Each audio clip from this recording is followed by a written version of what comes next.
Hello. Welcome to Monday Live with Alan and Greg and our guest, Brian from Bookish. So everyone can say hello to Brian. And how's it going, gentlemen, this evening? Pretty cool or pretty hot? Well, It's here, pretty hot, but good. 75 degrees, nice breeze, partly cloudy, but that will stop in a second. That's my notifications. That I sounds like always Doc, forget sir. to turn them off.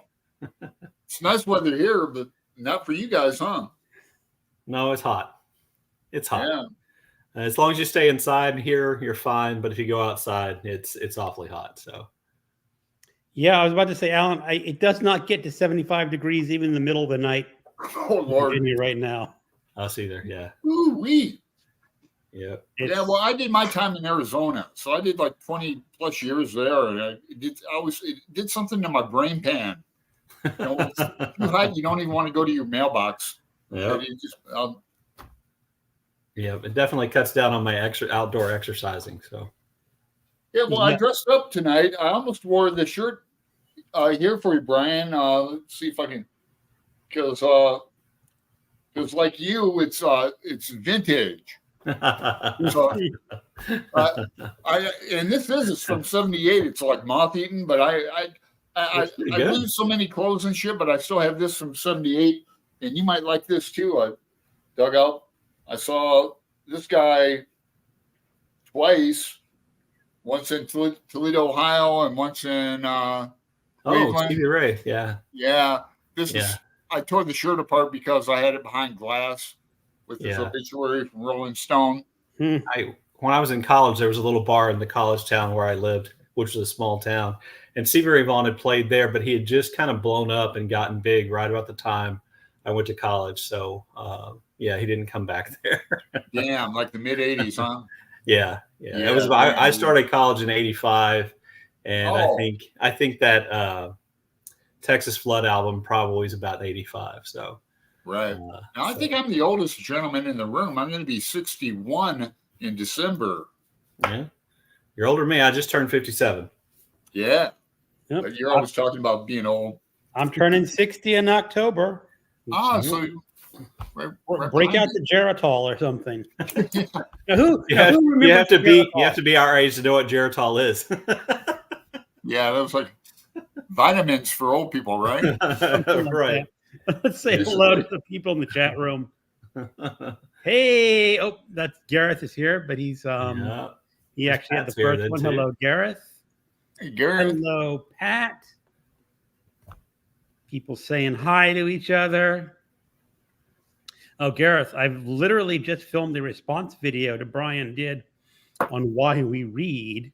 Oh, Mine was about why I collect books. Looking forward to that. yeah. That was your 3E or 5Es. Right. Yes. Was it 5? Oh, I it was remember me. that one. No, I had the same thing, but I did 3Es. Yeah, I stole the idea from you definitely, and then didn't credit you until afterwards. You know how it is when you get to be close to our age. You kind of like see stuff and go, "Hey, that was really cool," and then like 4 months later, you're like, "I have an idea." Yeah. I think I said I read Hey, for Jess. edification. Edification. Hey, That's Jess. what Yeah. That- No, I stole edification from William Burroughs. I was listening to a biography, and he said you read for edification, I like and that word. that's when it really clicked to get 3Es together. Yeah. Don't make me get my William S. Burroughs out. Yeah. I was just reading in the Keith Richards bio where he met with Burroughs in Tangier, in 67, I think. Cool. Yeah. I'm listening still. I got something to show you. Okay. All right. So, wow, a Hey, couple MJ. of minutes in, and AI is telling Brian he's an old git. Hello, MJ. Hello, Constance. Pat's saying I'm older than all of you. Okay. Oh, I think you're younger in spirit. Yeah. I can't Oh, read that. that's a record of him reading Oh, something, gotcha. right? Yeah, Wow. it's an actual record album. And Huh. it's white. Cool. Yeah, we've got a couple record stores still in Portland. One's downtown. I love. They have T-shirts hanging from the ceiling. But we have a record store locally in my neighborhood, and I go in. Don't go into a record or bookstore unless you're going to spend money. So I avoid it. In records these days, this was the price is on at $15 used, but new records cost like $30. But they're nice and thick. And Constance's saying she's older than all of you too. Okay. Wow. And MJ giving Gareth a hug. Angelia is here. Hello. Guess what? Angelia is going to be. It's next week, isn't it? Yeah, next week. Next week. Same time, same bad hour. Well, I have not confirmed with her if the time works. We have to do a little bit different time. Oh yeah, you might want to do it. I have to get Randy on so you can do all the Texas booktubers at once. I know. Yeah, the literate Texan. Have you had Randy on before? We've had Randy on, once or twice. I talked to Randy quite a bit on Voxer. Yeah. Is his health doing better? Yeah, he's in remission. He said. Okay, that's good. Him and I have been threatening to go live like on a Saturday or just because we're both bored. So go live on his channel, but he's feeling better. That's good. I know he had a really bad health scare about a month ago. Yeah. Right. Cancer came back and I want to thank MJ. MJ sent me not one, not two, but three like the 45s of YouTube, the Joshua Tree songs. Like one side is studio, the other is live. Yeah, it was really cool of her, huh? It is. Yeah. Everything MJ does is cool. Yeah, not too many people. Well, do you have any records left, Brian? No. Well, we do, but we don't have a record player, so. Right. You can get good ones for like under really good ones for $500. Mine costs about $300, and it's just it has a speaker in it, and I can't even turn it up. I can't crank it. It's too loud, I transferred all my music CDs to digital and then sold my CDs, which I guess makes my copies illegal or something. I don't know. I don't even, I rarely listen to any music anymore anyway. So it's just a digital file. People saying hi. Gareth says, I didn't realize Greg had done it too. He's the OG. Description. Mine was part of the reading smart tag. It was one of the prompts. I just meant, so it gets a lot shorter description, but I have thought of a fourth E word, which is going to be a video for Friday or next week. I just have to sit down and film it. All right. Gareth, I have 5 words, but they're not all E words. That's kind of what stopped me. I was trying to think of lots of E words. Once you get stuck on it, you can't give up that. You got to do it in a musical scale, Gareth, like A, B, C, D, E, F, G. Oh, we have Elizabeth here. Hello, Elizabeth. Hey, Elizabeth. Elizabeth's going to be our host on September 30th. Yeah. It's the night before the BookTube Awards get released. Oh, that's right. We're talking about September Art Readathon. Yeah, we got that too. I'm pretty sure Elizabeth is doing the finals of the nonfiction. I'm finishing up the nonfiction round. Are you doing the BookTube prize this round, Brian, or did you skip it? No, as happens most years, I do the first round, and then I think I'm going to come and do the third round. And then when the email comes out, I'm like, no, I'm doing something else or I have something else going on. So I've only done the first round like the last probably 3 years, I think. Okay. So that's actually my favorite round to do because you get a wider variety of books, I think, because it hasn't been narrowed down by, kind of the taste of the BookTube community as a whole. So I kind of like that round the best. But I intend to do the other ones. And I if Robert were to say, hey, I'm short a judge, I'd be happy to do it. I think I've done that once, but yeah, I kind of like run out of steam with kind of that kind of planned, you have to read these 6 books kind of a thing. And I never get lucky in a year where like books I've read before end up going on to the next round I read. So most of the time, it's always Oh, wow. 6 books for me every time. So For the initial round, I've always had to read 6 new books, and usually, yes, even on the subsequent rounds, the most I've ever had was 2 books that I've read before. wow, all right. And Well, now that's a lot because I switch between fiction and nonfiction. mhm. And next year I think I'm just going to stick to nonfiction. Yeah, So, and if I I skipped 1 round this year, so theoretically, in the final round, I would have read probably 3 or 4 of them. Now I'm still on the mailing list. I get emails from Robert. I've never done the thing. Don't they have a translation? Not anymore. they don't do not- that anymore. Oh, No, shoot. he was only able to do it, get enough judges for 1 year. And I read that initial round, or maybe the first and third round that year, and there were some bad books in there. I read the first. Wow. I read the first round, and Huh. I was not particularly happy with any of the books that I read. Yeah, None of them are that's really kind of why I felt. bad. On the fiction round this year, I read a couple of books that just were not for me. I know they were the number 1 books for a number of people, but it's like Robert says, everyone's number 1 is someone's number 6. Well, there's some truth in that. One I'm not man's sure that was true for my place first is round of everybody's books in translation that year, but All right. So Angelia is here. Yes. Yes, Constance, I'm here. Salutations. Oh, this is a good time for Angelia. Okay. All right, How- thanks, Angela. You've been looking. I will still send you a Voxer message tomorrow to confirm and set it all up. And Alan, you can get on the thumbnail. Oh, the thumbnail, yeah. Uh, That takes me about MJ 5 says I'm seconds. very uncool. I don't believe that at all. The what? MJ says I'm very uncool. Oh. No. I don't believe it. nope. MJ, you go kayaking, MJ. Anybody who goes out kayaking is cool with me. I like that. Lee Yeah, what was is I here. saying?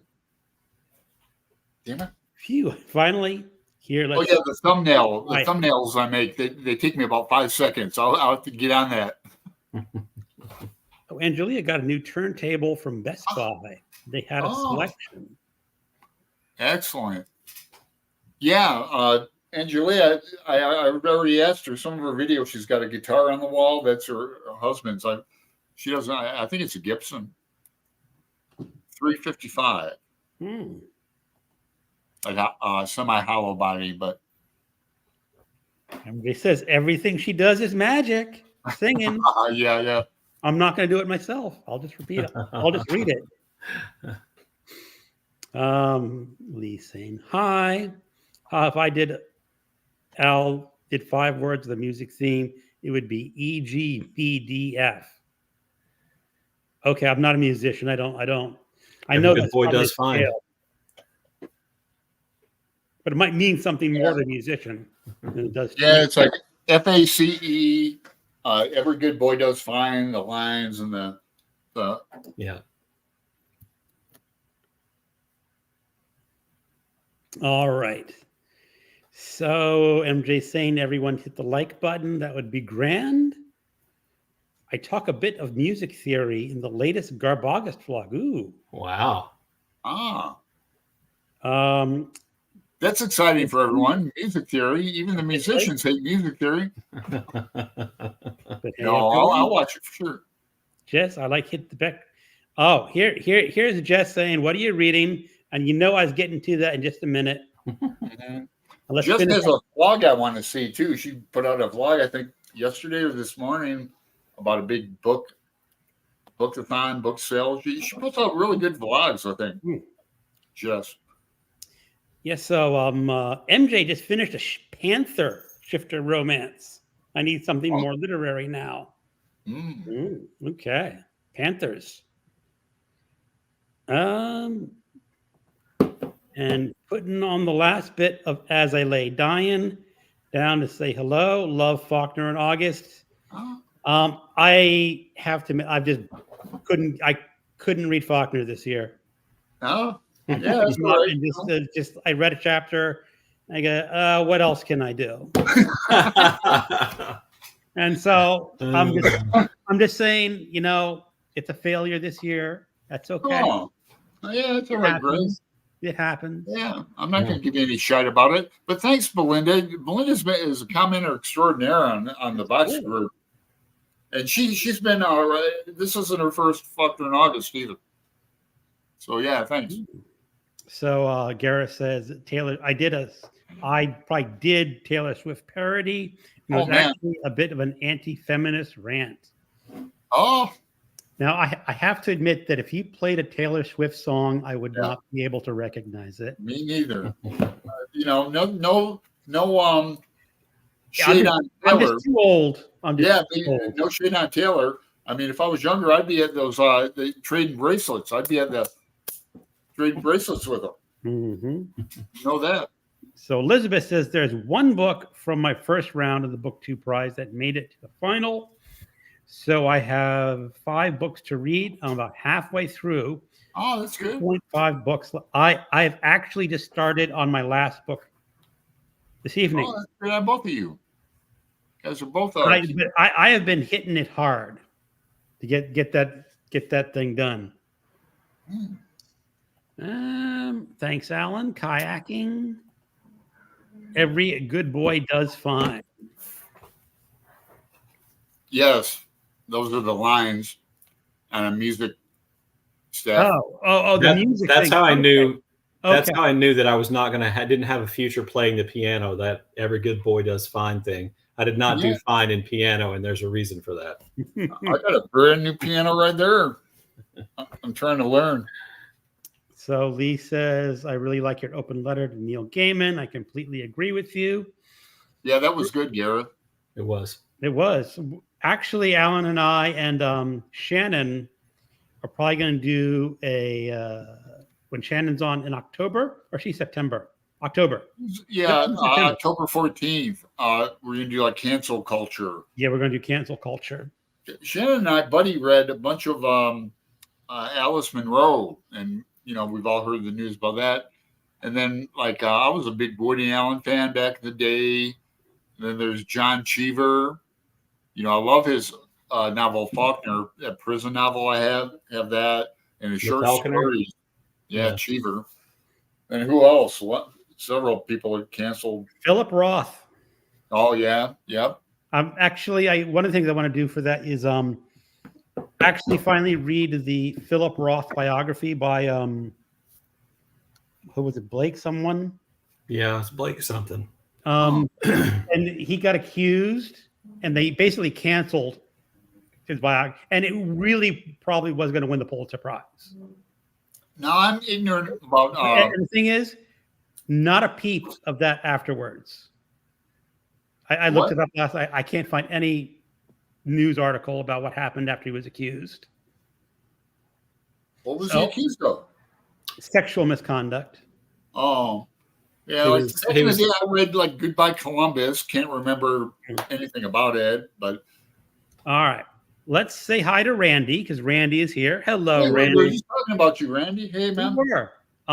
We have a few more comments, but I want to start getting to what we've been reading. So, Brian, as the guest, you get to go first. Go first. What I am reading or what I've been reading? You can do either one. All right. So what I am reading right now, I just started, is Kairos by Jenny Erpenbeck. I'm reading this for Women in Translation Month. And it'll be my third, I think, book by Jenny Erpenbeck, who is a German writer. Back before '89, she would have been an East German writer, and she writes a lot of kind of interesting novels. This one's just starting off a little bit more conventional than the other 2 books by her that I've read. And I just finished Mammoth by Eva Baltasar, the author of Boulder, which, if you follow my channel at all, that I talk about Boulder about every third video. And Mammoth was extraordinary. So I've had a really good reading month. I also just finished, because my library had it and it's a Booker Prize book, I finished reading Orbital by Samantha Harvey. Not my favorite book. If it had been longer than 200 pages, I would have DNF'd it around halfway, probably. So, but it just, I'm interested to see. I've had a couple of people comment about, or seen comments about Orbital, but people like it and think it's really beautiful. And I don't know, do you guys follow the channel Roro Reads? I think is the name of the channel. No. He just he did a Booker like rundown, and he refused to talk about Orbital very long. He had some really strong things to say about it very briefly. And I don't feel quite that strongly about it, but I don't necessarily disagree with his assessment of the book either. So, but I'm kind of interested to see if anybody really liked it. It was up. Now, I remember when they did the Book 2 prize, it was on the nomination list. Okay. I voted for it because the descriptions sound good, but I never got around to being assigned it to have to read it. Yeah. I think it made it to the first round and got dropped off in the octa round. That would not surprise me. That would not surprise me. It's just, the idea is there's 6 astronauts in the space station. They're going around the Earth, and kind of like all the things they feel in terms of dissociation from the Earth, from one another, from humanity, from the weather, the climate stuff. And I just felt like there was nothing incredibly profound in the book that you haven't heard before. And yet it was written as though it was the most profound thing anyone ever tried to write. So I found it to be kind of tedious. I kind of know because one of the books for fiction that I read, I think you liked it, Brian, was Blackouts. Yes, I did like Blackouts. I found that the author was just trying so hard to be profound. Yeah. And it just, when you're trying so hard, you fall harder when you miss. Yes. And for me, it was a total miss. Yeah, I think that's probably true. And so that's kind of why I'm interested to hear what other people on BookTube that I haven't heard from already think of Orbital, because it just, I didn't think it was terrible. I just didn't think, I don't know. It just felt like it was about 100 pages too long. And again, sometimes if you don't try, just tell your story. You're not, if you come with things, I've got something important to say. Yes. You really have to be sure. You have to be able to do it. Important to say. I'll be interested to read. One day I'm going to read Deluge by Stephen Markley, the guy who wrote Ohio, which I know Alan didn't like. And I liked it too. I know Alan didn't like it. But Deluge is kind of an environmental book. But for everything I've heard, that he does it well. And I think, I'd kind of like to compare it to Orbital, but I think Deluge is like 700 pages long. And, at this point in my life, that's kind of a big risk to take in terms of picking up a book and reading it. But the other thing I would say about Orbital is that she thanks people at NASA and lists a whole lot of names. And I'm going to guess she interviewed astronauts. And this to me would be an example of someone who gets really into the research and what all these great people had to tell her about their profound experiences, and decides to make that the book. And it just feels like she got so caught up in her research in describing how orbits happen and what it's like to be in space that she just decided there didn't really need to be a story. And it just didn't work. Yeah, not really. Oh. Okay. So I'm probably going to pass. I mean, now that it's not on the Book 2 prize nomination. Yeah, I kind of hate to say bad things about it, because I do want to see somebody read it and like it. So because I'm interested to know. Trust your opinion on books is why you've turned me on to question books.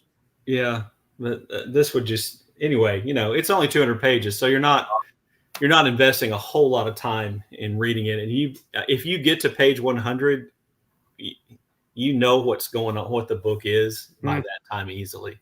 And I'll just tell you, you can give up on the idea that there's a story. Because there isn't. And I'm not the biggest plot driven reader either. I like ideas and characters and all those kind of things, but there has to be something to make me care about the characters or the story or what's going to happen, or there just really isn't. So yeah, I think I see what you mean. Yeah. All right, Alan. Well, before I let you go, before I get Alan to start, let's try to get through some of the comments. He agrees on that one. I laughed out loud. It's not heavy music theory. I just put a book I just read on it.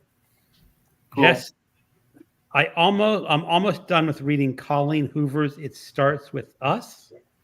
After that, I'm reading Suzanne Isaac's Almost Paradise. Yeah, Colleen Hoover, I read one of her books, Verity. And I know Criminale was saying it was a really great book up until the end. And I have to agree, the ending of that book is so implausible. It's just no human being could do what one of the characters did. Yeah, I know you hate endings like that. Well, even in like science fiction books where you have superhumans, even in those cases, it would be a stretcher. But you would have to be literally a superhero to pull off what one character did, and it's not appropriate for the book, and not needed either. There was another twist that was really good, and it just could have gone with one twist instead of the double twist. All right, people saying hi to each other. I left the word out, meaning I read a Taylor Swift parody. It wasn't great. Oh, I see. Yeah, you're not going to make a parody. Okay. I have a lot of time for Taylor Swift. Okay. Jess, I used to play the piano years ago. Oh. I was never made to take piano lessons. I know we had a piano in the house, and I know my brother had to take piano lessons, and they got dropped pretty quickly because he had absolutely no talent playing the piano. And then my sister was made to take piano lessons, and it was eventually dropped because she had no talent playing the piano. And I think by the time I came around, they go, I don't even want to bother teaching him. And, I grew up in grade school. We had music programs, and everybody picked an instrument. You had that recorder, but I ended up with drums, and I fell in love with drums. That probably explains a lot, huh? But all through high school, I was in marching band, jazz band. I'm a drummer too. Yeah, but Okay. yeah, I'm kind of busy. I haven't played the piano too much. It comes with instructions and the keys light up and all that.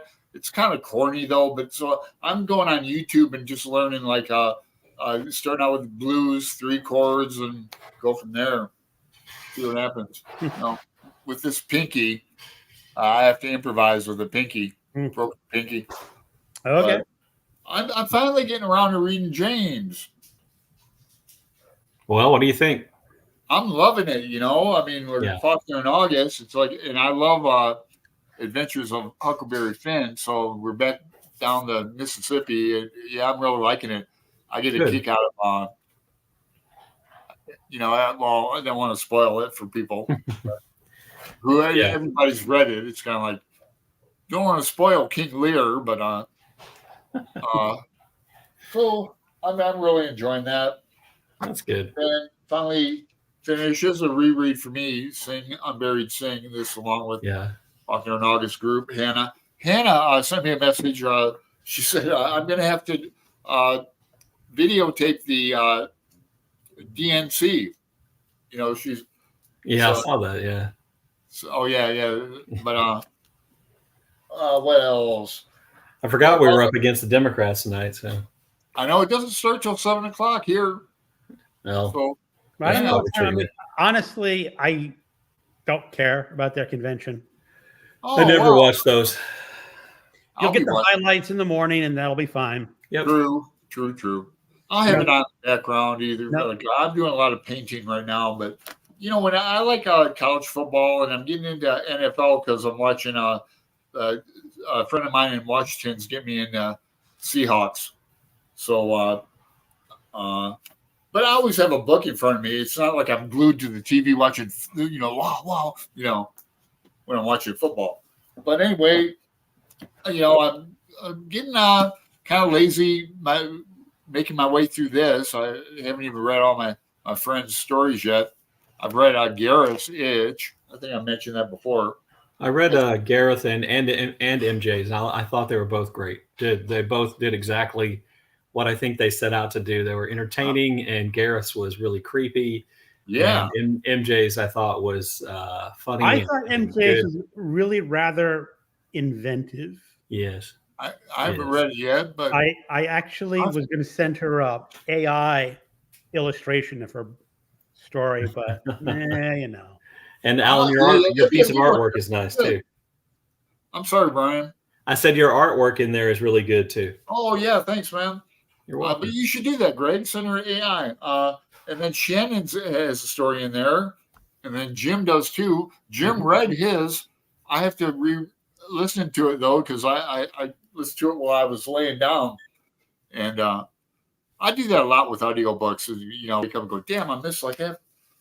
But and then I'm reading out some Faulkner reference material. I've had this book on my shelf a long time. Edmund Volpe, Reader's Guide to William Faulkner. You ever hear of that, Brian? Greg? Nope. You know how I feel about guidebooks for works of fiction. So. Well, I need all the help I can get. But so I like to, here's a cool, you've seen all this. Oh, wow. I thought it was for Absalom, but it's for Go Down Moses, like a family tree and that. I like all but that stuff. Didn't Faulkner screw those up all the time and just basically tell people, you know what, I'm not going to try to bother to get it all exactly right anyway? Yeah, or he would change it and revise it. People don't know who their daddy is. I seem to recall them being some interview with him, and somebody called him out on the fact that, I don't know, somebody's relationship didn't work in the new book the way it was in the old book, and he was just like, I'm a writer, leave me alone. I'm not going to try to keep up with all that stuff. Yeah, Faulkner's a shite.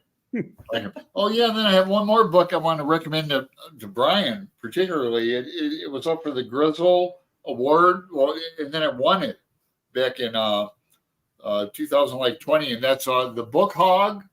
Because I know you like hippos a lot. So I do like hippos a lot. Send this to you. It's really intriguing. I'm being facetious, but I thought of you when I saw this book. Yeah. The Book Hog. That's about all I got. I think. Anything over there? Yeah, I gave up on Mike Garbaga's book. Maybe I'll read it someday on a plane. I don't know. Yeah, I might give up on the Keith Richard biography. I forgot I'm listening to that. Wow, man, I really like that audio book. He's just such a terrible person, Alan. There's only so much of that I can take. I can't remember it really, but does it go into his drug stuff? Yeah, but that's not the terrible stuff. It's just the way he justifies, seducing his friends' wives and, it wasn't me. It was, he's a bad person and she came on to me. I'm like, geez, God, dude, you sound terrible. Anyway. When I read Clapton, I didn't like Clapton's biography. Yeah. He bitched and moaned about Patty Boyd, who Layla's after, you mean like that. So I hear you. Wait, isn't that George Harrison's wife? Yeah, it was first, and Clapton stole her, and then she left him, and he kept running back to her, and it was like a Maud Gunn type. It was embarrassing. Yeah, well, he's kind of embarrassing. So that's he's out there. But sorry, Greg. What are you reading? Well, I'll tell you that in just a minute. I want to get to some comments because we're backed up. Constance is reading To Say Nothing of the Dog by Connie Willis. That's actually a pretty good book. There's one part. If she's gotten to the finish of the book and she knows me and how much I love cats, there's a scene in that book that really just said, "Oh, yay!" And she'll know. If people read it, will understand, but I won't spoil it. Hello, Elaine. And hey, Elaine has read the Doomsday book.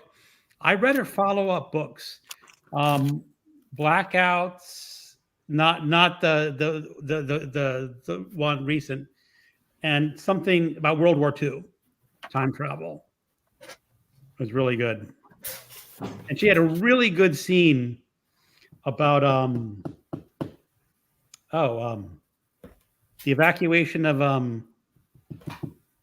the famous boat evacuation in World War II from London, where they went, all the boats went over to France. Oh, Dunkirk. Dunkirk. That's right. People saying hi.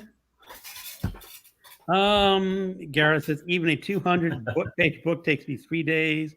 This one did take me a while. So. Orbital. Yeah. Oh, Pat says Lindy read Orbital. Maybe back in March. I remember that she reviewed it. I don't remember that review. Gareth says drums were my first instrument. I played the tambourine in my school's marching band. Yes, there is sheet music. Okay.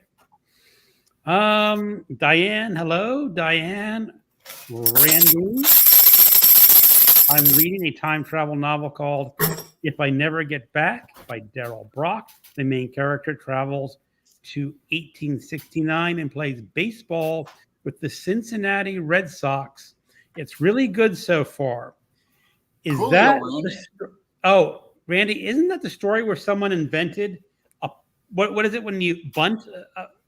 Bunt? Yeah, Baseball I'm a big fan of the Reds. What is that called, a bunt, or is that called something else? Bunt, yeah, Greg. On the bat, where you just Yeah.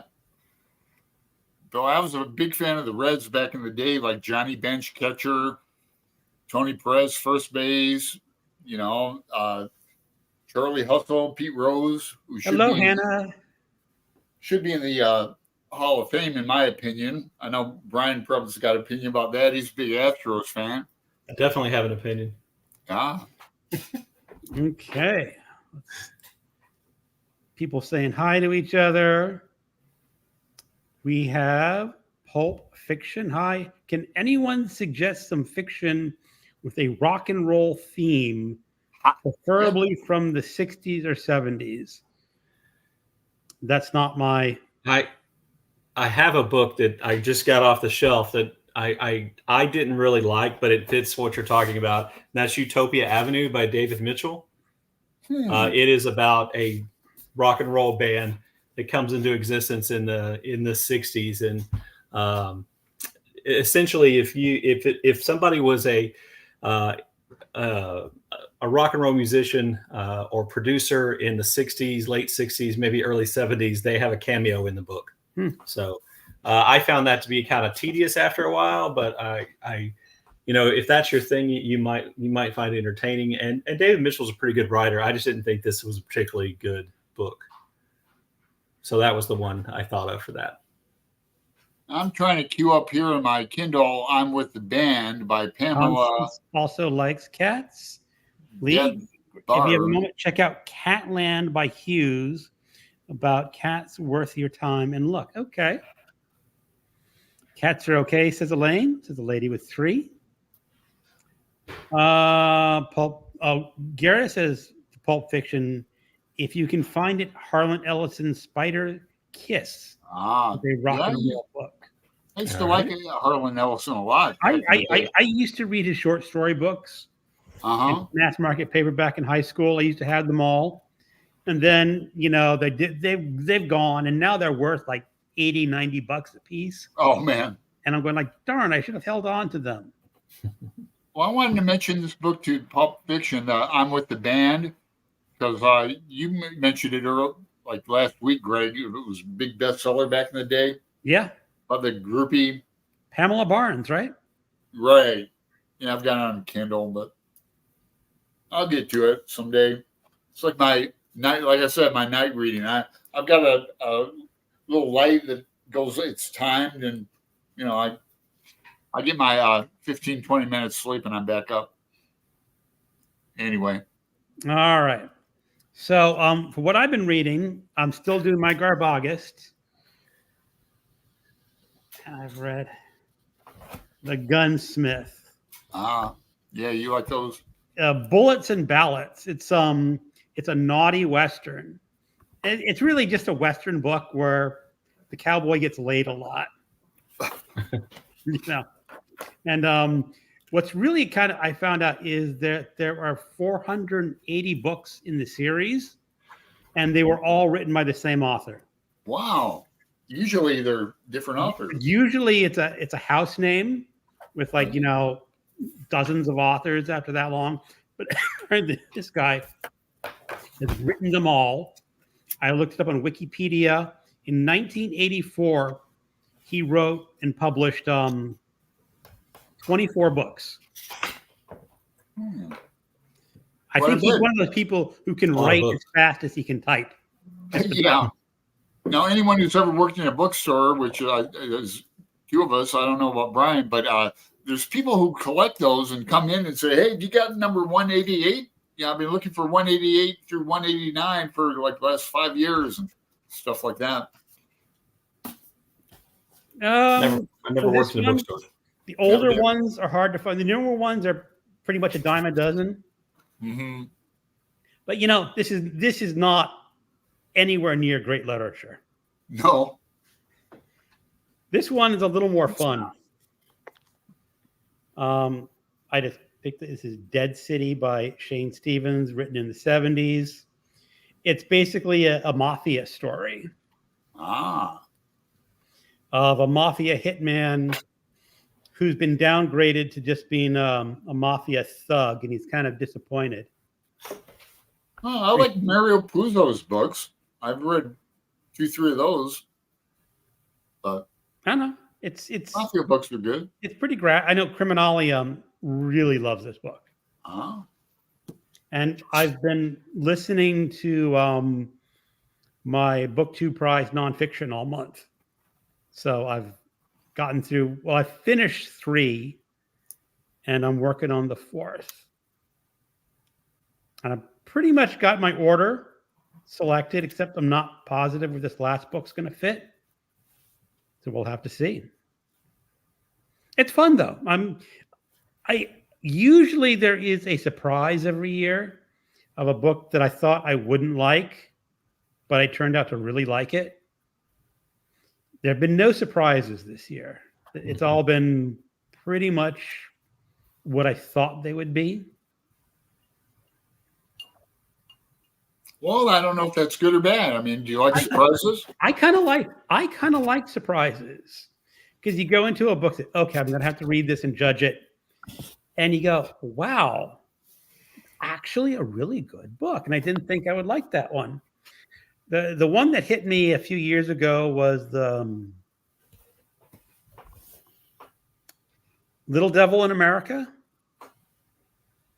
about basically Black culture and like music and stuff. And I thought I wouldn't like it, but one of the earliest chapters was about this TV show called Soul Train. Love Soul Train as a kid. I remember Soul Train because it was run on this local channel that was never really quite on time when the show started. I'm sure it's on YouTube. And it always played right before the Saturday night creature feature. Oh. So I always tune in, and I always have to watch like 20 minutes of Soul Train. Soul Train came on right after American Bandstand, where I lived. So you got like the whitewash version of music on American Bandstand, and then you got Soul Train. So if you were cool, you watched Soul Train after American Bandstand. That's where I learned my dance moves. Yeah, Greg's mentioned it. Like I remember Friday night, Night Gallery it was called. I'd sleep over at my friend's house. Greg Gould was his name, Guhl, but Gould like a ghoul. Yeah, We did it out in Detroit, Michigan. This guy dressed as Dracula, he'd come out of a coffin. And that was a big deal. Stay up till like 11 o'clock. Mm-hmm. Pat, how about Roddy Doyle's The Commitments? Absolutely. That's a great book and a great movie. Yeah, Brian, you really like that. I like it too, Yeah. Irish and that. I have never read Roddy Doyle before. I have a couple of his books. If you were like me and you were struggling to pay your but never picked one up yet. Yeah, I think the Commitments is the first, and I think that's the Berrytown trilogy. It's the Commitments, the Van, and the Snapper. I think all involving kind of circling around the Rabbit family, who lives in like the northern, not necessarily affluent areas of Dublin. I really liked all three books. The Van is my favorite because it's the funniest to it. Yeah, I have Patty Clark, ha ha ha. I think. Oh yeah, yeah. I have that one. Read it. I remember very little about it, unfortunately. Okay. Here's Don Cornelius from Soul Train. Absolutely. Yeah. I think that's the first time I heard George Clinton and Parliament Funkadelic was on Soul Train. Maybe. Yeah. I might have to listen to some George Clinton tonight. Absolutely. Yeah. So Randy says, good luck finding a copy of Spider's Kiss. Isn't that available on Kindle? I don't know. A decay. Diane says, Daisy Jones and the Six by Taylor Jenkins Reid is music themed, based loosely on Fleetwood Mac. Oh man, I would like that. I've heard of that one. Randy, yeah, absolutely rare Ellison novel. I read a lot of It's a lot of Happy Cowboys. Yeah. Indeed. Okay, Angeli. Okay, I just missed the last 30 minutes. Had to take a phone call. You got back in time for Soul Train. It's okay. Yeah. Soul Train. Gareth actually DNF'd Daisy Jones. It felt like I was reading an author's plan rather than a finished book. Yeah, I mean, I like Fleetwood Mac, fine. I read a lot of rock biographies. I've read Mick Fleetwood's. I read Stevie Nicks's. Yeah, I read a lot. Like Floss at Great Jelly Library and we kind of trade books back and forth. Rock by, that Rush. I know Brian liked Neil Peart wrote some good autobiographical stuff. I think he wrote some science fiction too, didn't he? I don't know. Did you read that travel log he wrote though? No, I didn't. I didn't either. I'd like to. Wonder how much it costs. I need to check that out. So Hannah, I first learned how to dance with Soul Train early Sunday morning where I was. Now that's kind of curious that mine was late night before Creature Feature, and she was early Sunday morning. Yeah, mine was Saturday. So. Yeah, I think mine was like Brian after Bandstand and went together like the Brady Bunch and Partridge Family. We just lost every viewer under the age of 40 just now. Soul Train, Brady Bunch, Partridge Family. We're on a roll. Viewers under the age of 40? Around the pulse of the algorithm. I'll never understand that. I don't understand why. I don't even like I'm watching a lot of political stuff and comedy and serious, but I don't even like half the stuff, but I get bombarded with it just from viewing it. And do I have to I've tried this before. I deleted all my history before. Deleted my history. A few years ago, I made the mistake. I was looking through my scroll, and they had this video. It's called "Braless TikTok Dancing," and it's just a girl with a shirt dancing without a bra on. And then afterwards, I got flooded with hundreds of these videos because I watched one once. That's like on Twitter. I respond to a lot of right-wing political stuff on Twitter, and then that's all I get in my feed. And same thing is true on Instagram. So I have to kind of cleanse my timeline by just not responding or looking or watching any of those things for like 4 or 5 days, and then it'll go back to normal. It will. I stopped watching the Braless TikTok dancing, and eventually it went away. Yeah, and then something else. I have two phones too. I have two phones that that I have like 2 different YouTube accounts on. Yeah. So I try to keep stuff separate, but it crosses over. I can't figure it out. So Gareth says, yeah, the writing style is unique. You have to read it as if each band member is being interviewed. Okay. He's talking about Gareth's Stephen book? Jones and the Six. Oh, okay. Because Gareth wrote a book about bands too that takes place in outer space. I'd like to read. Sorry, I'm pre-laughing at one of the comments. Yeah, I'm going down. Hannah says some video footage now. Yeah. Diane, I totally get the format, but it felt lazy to me. I was looking forward to it though.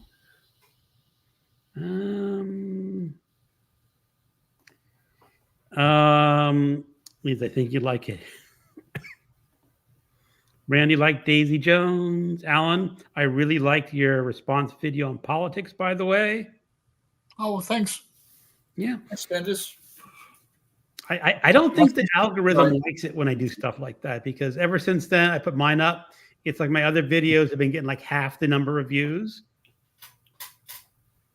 Oh. But I only got 1 unsubscriber from mine, which was, I thought I'd get more.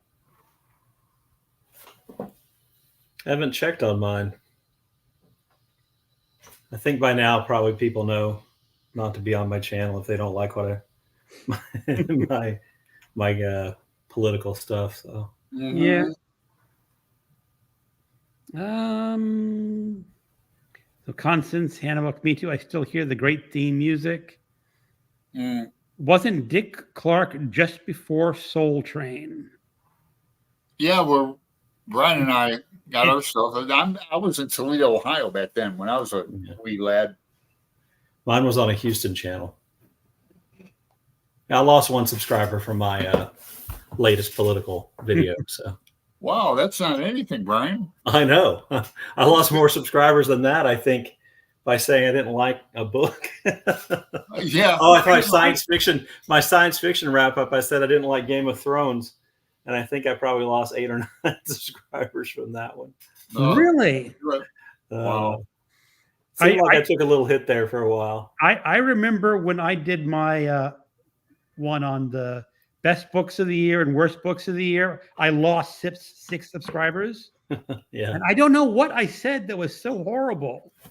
It just sometimes, also I think YouTube just cleans out dead accounts every once in a while. And so you lose some that way. It's one of those things which you can't, I don't think you spend much time thinking about it. I know there are people who are dialed in and they can make videos which hit the algorithm all the time, and good for them.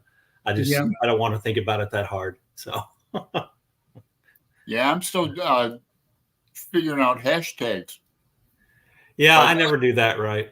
Yeah, I was going through my subscribers, and I still subscribe to people who haven't made videos in like a few years now. Like, Madeline, remember her? Yeah, I do. Madeline over in Germany. I did. I got a comment from her not that long ago, I think. Oh, you did? Something. Yeah. Cool. Yeah. But yeah, I got to know her really well. And then what about Sonia? Not Sonia, but over in like Norway. Oh yeah, yeah. I know what you're talking about. Yeah. She was really cool. Yeah, I sent her $8 of tea. I think she moved and got a different job, and it kind of like not good. And I think I think I follow her on Instagram. I think she does a lot more stuff there now than she does on Celia. Yeah, that's right. Hey, Joseph Francis Burton.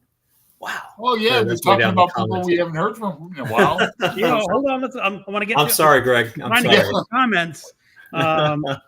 Brian, shiny thing. They look. Elaine's remembers 40. Been a while. David Bowie made a memorable speech on Soul Train.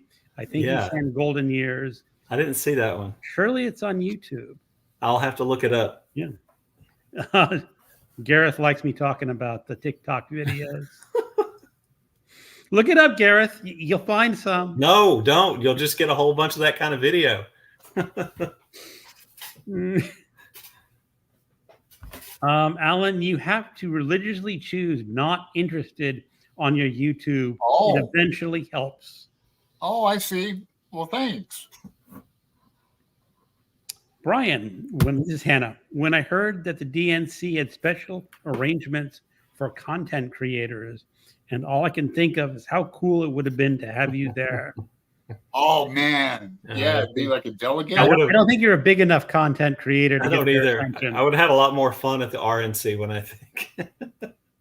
You should start another channel though. Get up there, thanks. get that 100,000 YouTube key or plaque for 100,000. Yeah, Some of those guys are up in 1 million too. Yeah. Shit.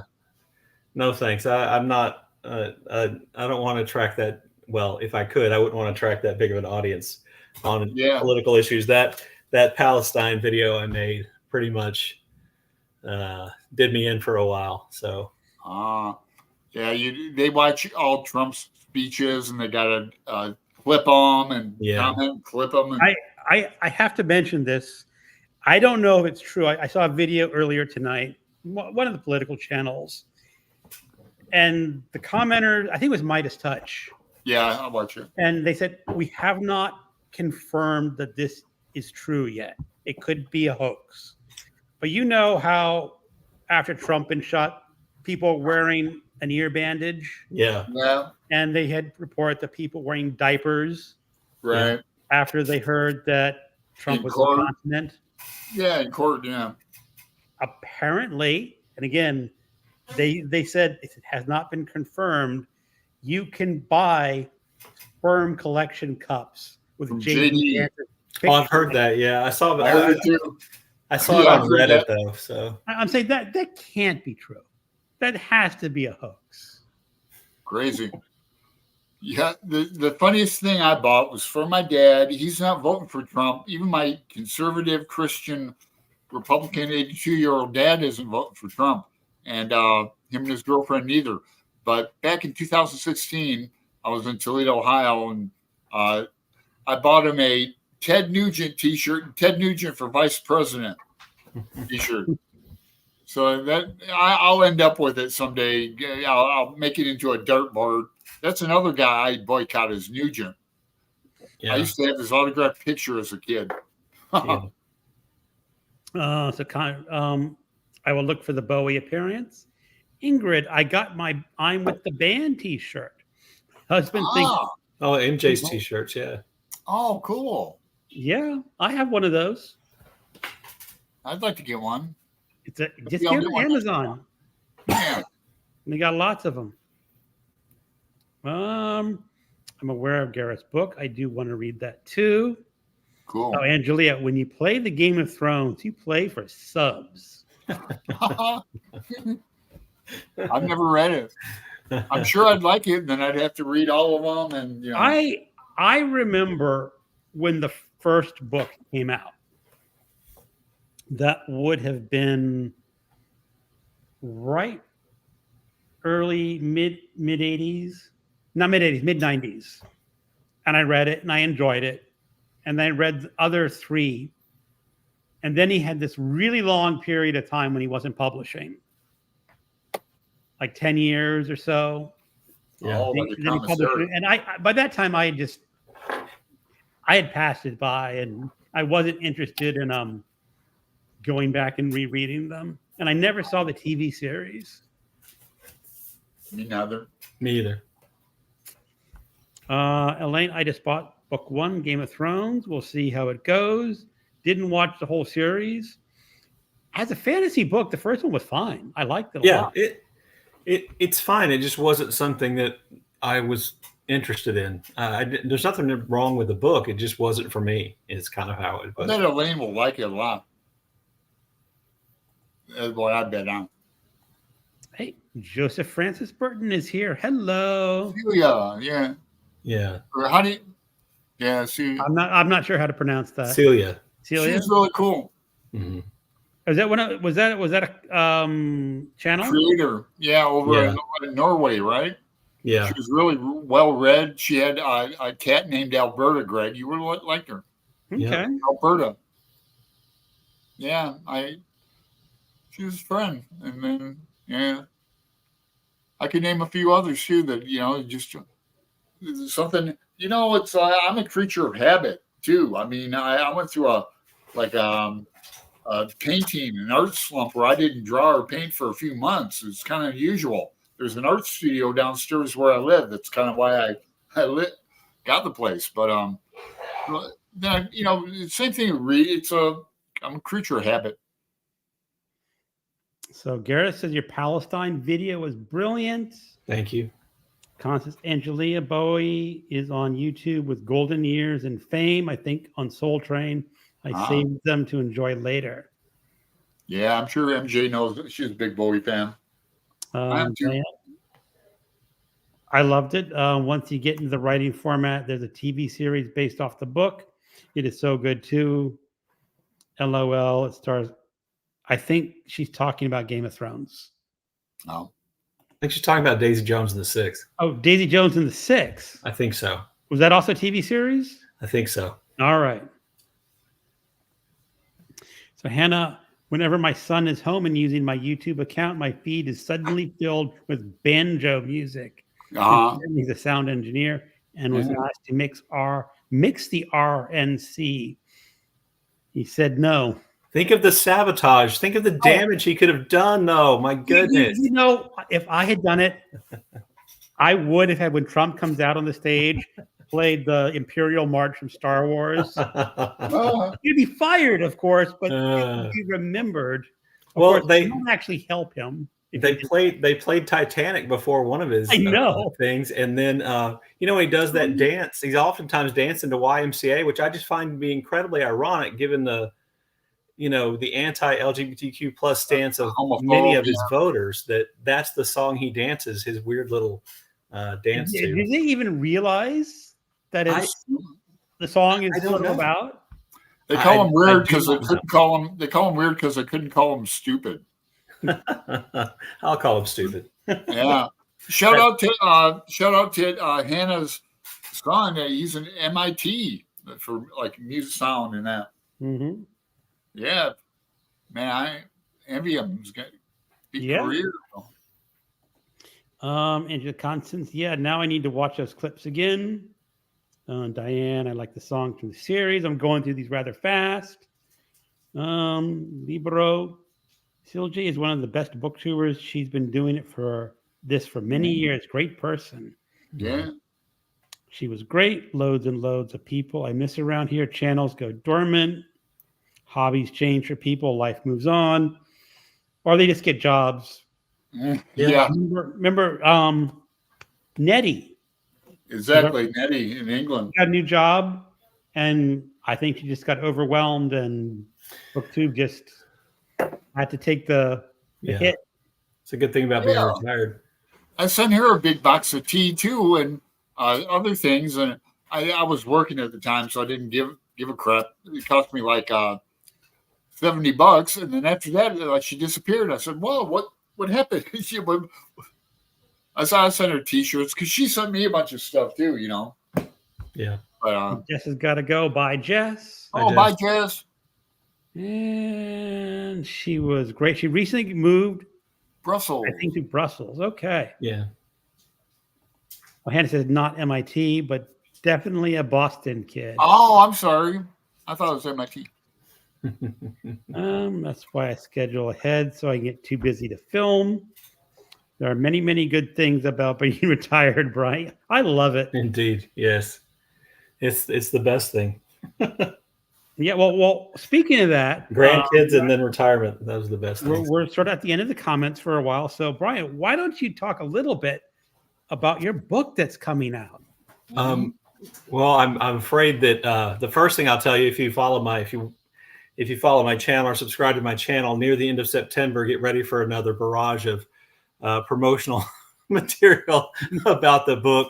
YouTube shorts. You might see the same thing over again. I've been advised by the publisher that that's what I can do to try to boost sales. So I'm trying to do my part. But it should be out, and I think I've changed the date, which I said was going to come out like 8 times, but it's been changed several times. But it should be out. I'm relatively sure it's out on September the 30th here in the United States. It came out in the UK on July the 30th, July the 25th, something like that. And that's because the publisher is Casemate Publishing Group, which includes Pen and Sword Books, which is the publisher in the UK. And I guess from working with them, I get the impression, and I'm pretty sure the editorial staff is in the UK and the promotional staff is in the United States. And I think they print the books in the UK. So I'm waiting for my author copies, which should be here sometime soon. But yeah, it's what I hope is an enjoyable military history, in the sense that it kind of looks at the human level, on the individual soldier level of a military unit that isn't famous, that isn't it was involved in a lot of conflicts and battles and went places that very few people have heard of. And it basically follows 4 soldiers in one company who all knew one another, and some had various levels of interaction with one another.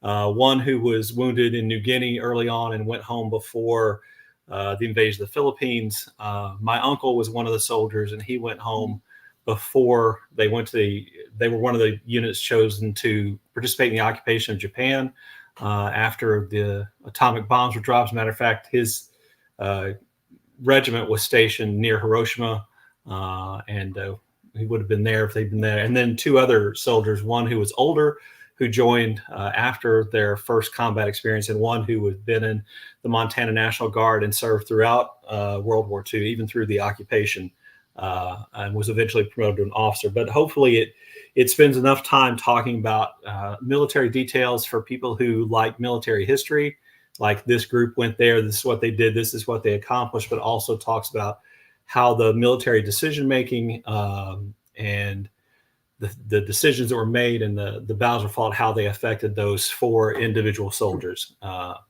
And I think, like I said before, I got started because my uncle is, like I said, is one of the soldiers, and I'd seen a video interview of him, and that's kind of what got me started on the project. And I off and on researched and wrote on it for about 10 years, which is my normal amount of time for writing a book, by the way.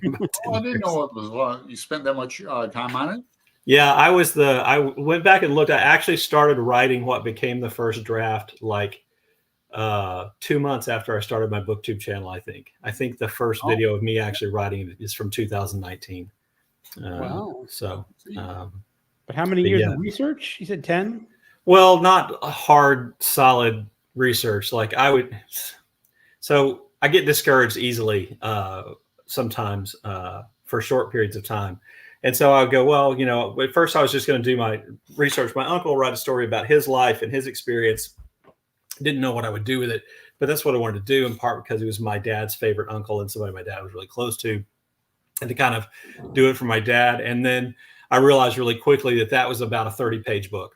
And that wasn't going to be enough for a book in any way, shape, or form. And that discouraged me. So then I thought, well, I'll just write a military history about the 163rd Regiment. Well, that's already been done, believe it or not, twice. And so then I thought, well, nobody's ever done it at the company level. And I just and it took me a while to kind of do enough research and put all the dates together, so that what I hope is that the military history part meshes with the personal history part, in terms of like down to the day that, on this day, this 163rd Regiment, 2nd Battalion, Company G was doing this. This is what they accomplished, and here's what happened to these 4 guys. What their experience was of that particular day, of that particular battle. That's what I hope. Okay. Has it gotten any reviews yet? I have not seen any reviews. I have no idea if anybody in the UK has bought a copy or not. I have no information about that. One of the things that this experience has taught me is a lot about how publishing, small publishing, I think works. How many books this publisher puts out. And I don't mean this a negative in any way about the publisher. They have a whole lot of books, a really big catalog. They publish, lots of books, several books a month. And they have a really small staff. So, there's not a lot of times I have to be the one to say, hey, what's going on with this, to get information, because everybody's too busy. to hold my hand and tell me what's happening all the time. But they're always been really great, really professional. They respond to all my questions. Good, cool. So I have a question. I'd like to ask this to Katie Lumsden too, and that's because my local library here where I live, I walked in one day and her first book was Faced on the new releases, and it got me thinking. I had a friend in grad school who wrote a theater book, and like all the universities picked it up, teaching in that, and he made a lot of money, quite a bit. And I was wondering if nationwide the libraries pick up your book, do you make any scratch off that? Or well, I can say the first book I wrote, the biography of Thomas Boyd, which was published by the University of Akron Press. Oh, great! I love Akron. Yeah. It mainly sold to libraries. I think they only published an edition of 1,000 books. I think more than 900 have sold, and of the 900 that sold, probably a third were sold to libraries. So you're a lot more likely to find it in a library than you are to find it in a bookstore. It was that kind of book. University Press, they charge a lot for a book that's not, wasn't very long. The price was $43. That was 2008. Oh, so $43 in 2008. It was an expensive book. It wasn't one that was gonna sell a lot or get a lot of public attention. Casemate is a bigger organization. Like I said, they do have UK affiliates, and right. Just searching on my own, there are all kinds of bookstores and places that have it for sale online. I don't know what that will mean for sales, but it's kind of any money I make from sales is going to be a bonus. Put it towards going on another trip to Scotland or something. I noticed last time I checked on Amazon, there was no Kindle version available. There's not. As far as I know right now, it's just the hardback that they're releasing. Okay. And I think what they do is they release the hardback and see kind of what the interest level is. In the contract, the contract has language about electronic editions and paperbacks, but again, I think it would have to sell out the hardback copies before any thought was given to that. As far as I know, like I said, that's curious. They're really busy, and they don't. Like I said, not a lot of information comes to me without me asking questions, which is I don't think there's a lot of expense releasing a Kindle version. I think what it is they don't want it to compete with the hardback version. Okay. Because it's kind of, it's a military history publisher. They have a niche, and I think they want to sell as many hardback copies as they can within their niche. And they don't want anything which would prevent them making the biggest profit they can, which is our hardbacks are always going to be the books which fund the other editions, I think. So I think that's it. And if we were a bigger publisher where they weren't counting on that, or they could release an ebook and charge as much money for it, I think they might. But again, that's not something I'm 100% positive about. That's just a feeling that I have. But there is language about those editions. Okay. So I just don't know if that would ever happen. Well, I look forward to following along and seeing the progress. Well, hopefully I'll have some books to show here pretty soon. And, sales and royalty reports only come every 6 months, if that. I think it's 6 months. So I wouldn't expect to see anything until January about sales. I assume if there was selling good, somebody would say, hey, it's selling good. And I go, oh, great. Not necessarily in the type of book that has a lot of sales, though. I would not suspect that it's going to be a book that would approach the New York Times bestseller list volume of books. I would hope that it sells well within the niche that it exists. Yeah. Well, or the BookTube niche get that? Yes, I appreciate everybody who's said they pre-ordered, and it's really very nice. And thank you. Thanks to everybody. I've got another question. What's your next book about? Well, right now, my wife and I have been writing this mystery novel. We finished the first draft. I want to say in June. I set it aside for 4, 5, 6 weeks because every time I picked up and looked at it, I went, oh, this is just terrible. You have to get, I think, removed enough where you don't think it's great, and at the same time, you don't think it's terrible. So I picked it up the last few days and been editing. I think I've edited now, or looked at, or made notes on, not really edited, the first 7 of 32 chapters. It's only about 45,000 words right now, which is too short to send out to actual publishers. But there's a lot more to be fleshed out. But I don't know that it would ever get around 70. That would be a lot for it to double in size. So, she and I might decide to, self-publish it or something like that if we like it. It sounds like a novella, right? I'm hoping it's longer than that, but not much longer than that.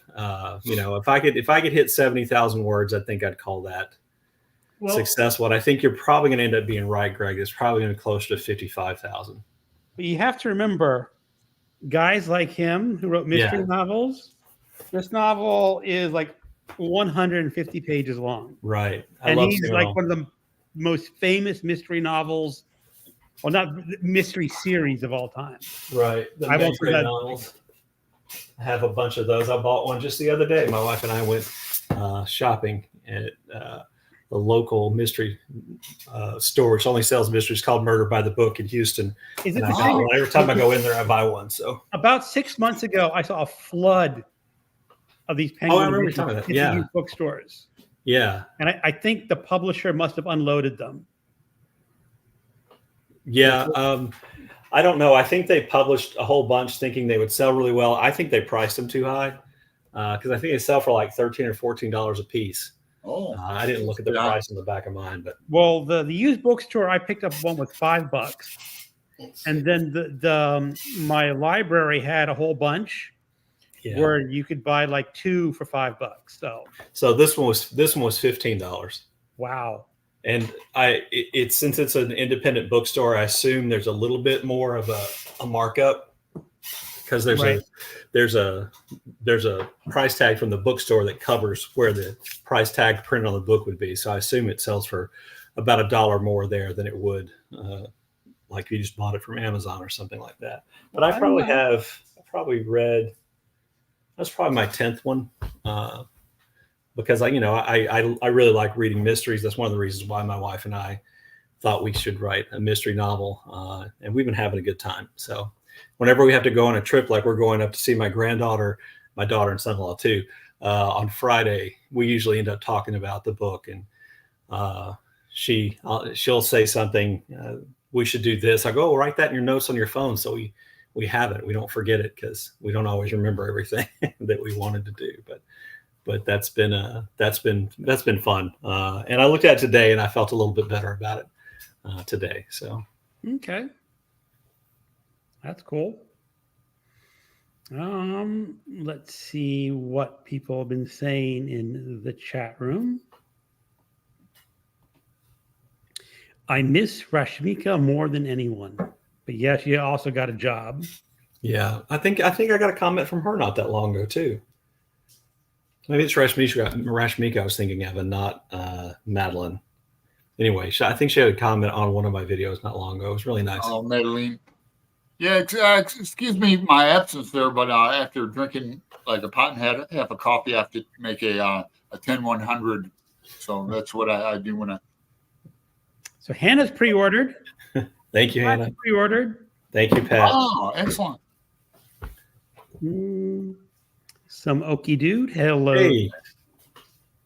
I just subbed to his channel not that long ago. Some Okie Dude? Yep. Garrett. Merle Haggard. Prince. Was a small publisher. They had a finite amount that they printed. That was interesting. I don't know what the amount on the MacArthur's Bloody Butchers book is, but I suspect it's less than 5,000. That would be my guess. I've heard Gareth mention his wife's book on Prince. I've actually heard that 5,000 for a book is actually considered pretty good. If it sold that many, yeah. So like I said, I just said less than 5,000 because I have no idea. It might just be 1,000, but we'll see. I wish I knew things like that. I should probably ask. People saying hi to each other. Hello, hello. Hello. Crime novels sometimes work better in pacing and rhythm if they're short. Yeah. Our book has a lot of short chapters. but it also doesn't have a lot of description of place or people because I just wrote the bare bones kind of outline or kind of plot centered first draft, and so we're going back and adding things to it already. So it'll short probably be- chapters. yeah, Short I like chapters that in a book. You know who I used to like his old stuff is James Patterson. Those are really Mhm. short chapters. Keep you Yeah, moving. Dan Brown is kind of the master of the short chapter, I think, in keeping the book moving. My experience reading the Da Vinci Code, his Dan chapters are Brown. now really short. Yeah, Yeah, he's always got every ending of the chapter is a cliffhanger too, in its own way. yeah. That's one of the things we're trying to kind of tweak about it, to have something that not necessarily ends on a cliffhanger, but some point of interest that would carry you to the next chapter. That's a lot harder to. Yeah, there's a scene in Da Vinci Code where Landon's in a helicopter and the pilot jumps out. Yeah, and then chapter 12. Yeah. That's a lot harder to do than I thought. Zelda, hush. Sorry, hang on. That's okay.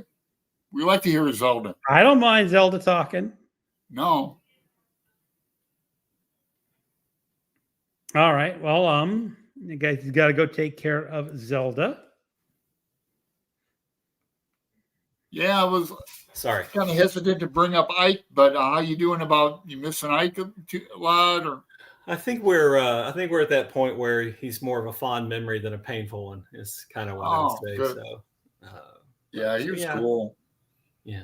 Are you going to get a buddy for Zelda, or is she going to be an only dog? We were just talking about that. She's kind of a princess, so I'm not sure that we want to take on. But my wife, we got her from a Great Dane rescue, and so that's what my wife looks at all the time. And if we get another dog, it'll probably be another Great Dane. So wow. And then I'll probably have to move into a separate bedroom, so because there won't be room for us all to sleep on the bed. So that's funny. Well, I like smaller dogs. There's always the local animal shelters. Yeah, well, the rescue is kind of like that. I mean, a lot of people adopt or get a Great Dane, and then it grows, and they're like, "Oh, I didn't want a dog this big." And like, "Well, you idiots! It's a Great Dane." A Great Dane. They have a lot of there's a pretty big network of Great Dane rescue groups in the north of Houston, and so Zelda was just set out on the road. Apparently, and she lived like as a stray dog for about a month, and then somebody found her and gave her to a Great Dane rescue, and then somebody fostered her from the Great Dane Rescue Society, and then we adopted her. So wow, that's a hell of a story. Yeah, so there are a lot of Great Danes that end up, and that's Great Danes and pit bulls. A lot of people decide they don't want a pit bull. German Shepherds end up the same way because people underestimate how active German Shepherds are, I think. Yeah. Like I like miniature schnauzers, and you don't see too many of them in a thing, but yeah, that's how I got my first one. I was on some kind of network when I lived in Tempe, Arizona, and lucked out. It cost me $50. This was 25 years ago, but yeah, he's a wonder dog. Could spell. My DATH. He'd be under the bed. We had Ike was a stray dog named after Hurricane Ike. Right. And our dog before that was his name was Crash. He was an Australian Shepherd mix, and we had cats at the time. The last cats we'll probably ever had. No offense, Greg. But he was great because if the cats were bothering us, we'd just say, "Get the cats," and he would like herd the cats and come upstairs. And he would stand at the top of the stairs and keep them from coming down. Big ass dog, yeah. So that's funny. Brian, I used to have a dog. He was a mix of beagle and I think Rhodesian Razorback or something like that. Really big for a beagle. Yeah, well, a Ridgeback's a big dog. So, and we had this fluffy orange cat named Phineas. Phineas, excellent. And what's curious is Phineas would sit at the top of the stairs, the second level, and Chaz, the dog, would walk upstairs, going upstairs, And Phineas would just sit at the top of the stairs and look at the dog. And if cats could speak, he goes, "You're not going upstairs." And he'd try to walk by, he'd just swat him. Yeah. He'd cry and run downstairs. And Yeah, a herding dog is a thing. They a dog that's bred to herd animals bigger than it is a lot for a cat, because he just kept coming no matter what. And he was fast. He was real fast. So that was always fun. Yeah, I miss animals. Someday when I have a backyard. Constance, I've written a few rock band parody book. Is my last novel, The Brown Yelp Gang. Right. Oh, wait a second. Someone Someone had a question for you, Brian, about your mystery book. Okay. I may have skipped it. There it is. Brian, is it more noir or more Christie-esque? It's more, I would say it's more Tana French, or, the Vera novels by, what's that? I think the writer's name might be Elizabeth. I can't remember the name, but it's more like a police. I wouldn't call it a police procedural, but it'd be like a group of policemen working together to solve a crime, kind of thing. Nice. It has some noir aspects to it. Really nice. But not. I wouldn't call it noir. Okay. I would just call it more like a police thing. Like Now, a Greg likes Tara Frank. type of novel? I'm sorry, what? 87th Precinct, Ed McBain. I haven't read McBain, but I like I said, I think I would put it more in that kind of, group of policemen working together. And there's the character in the first book is going to be the character that we continue on with if we write more than one. I already have an idea for the second one, so Okay. But Great. like I said, I haven't even really written the second draft of the first one yet. So Now, are you writing this with your wife? Go ahead, Bert. what happens is that I've written the plot. She came up with characters. She's come up with a lot of times, like I'm like, I don't know how to get the character from here to here, or this isn't a good enough reason for why, our murderer is unaccounted for. We have an opportunity, and she's really good at coming up with what about this? And so that ends up getting written in. And then it was her idea to change who the murderer was going to be, because I had one of our characters going to be the murderer, and she came up with the idea to make it somebody else, which worked really. I'm much more excited about it now.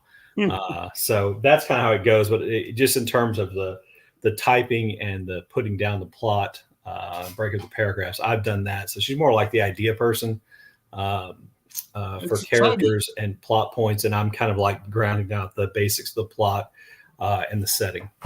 And then having a little leeway to kind of listen to where your writing's going. Yeah, I think we're going to keep it with me doing the actual writing work, so it has there's one voice.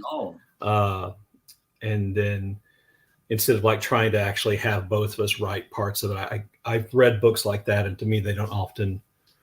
It shows a lot, I think, and I don't want that. So maybe we'll change roles the next time, and she can be the person who does the writing. If depending on the type of the book, you can have multiple narrators. You can. What this book has is it's going to be, the events will unfold from three characters' perspective, but they won't be narrating the events. It'll be, I guess what's that, limited third person, so that omniscient limited third person, so that I'm the narrator, who knows what's happening, kind of well, not exactly that, but anyway, the story is like what this person sees, what this person sees, what this person does. And so that every third, every chapter is from a different character's point of view, but still with an omniscient narrator. Okay. Now I'm looking forward to reading some Tara French. Tana French, yeah. Greg mentioned her, so I have some books on hold. Can't wait for that. I'm sure I'll really like it.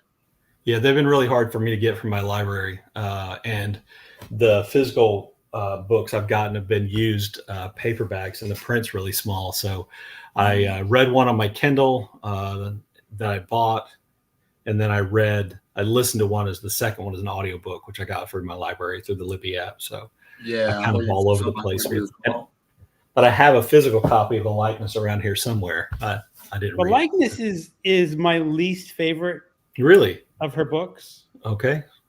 Now the thing is, you start off as a new writer, and her first book kind of shows. Like, I think this is someone who just not perfected her craft yet.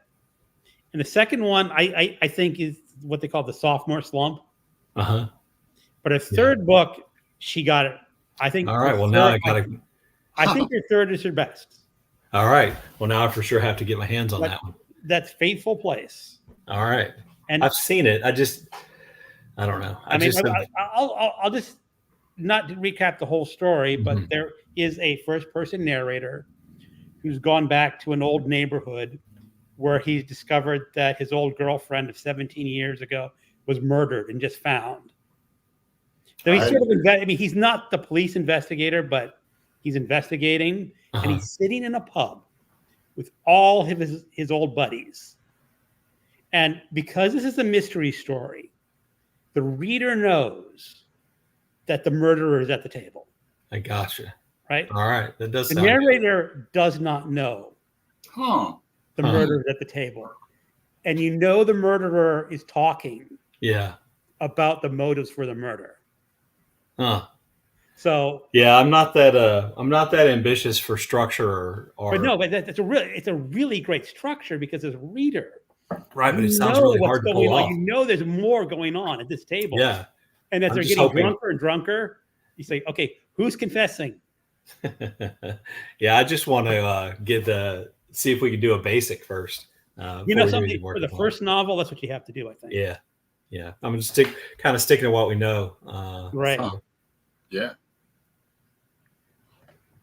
Let's see what else we got in comments here.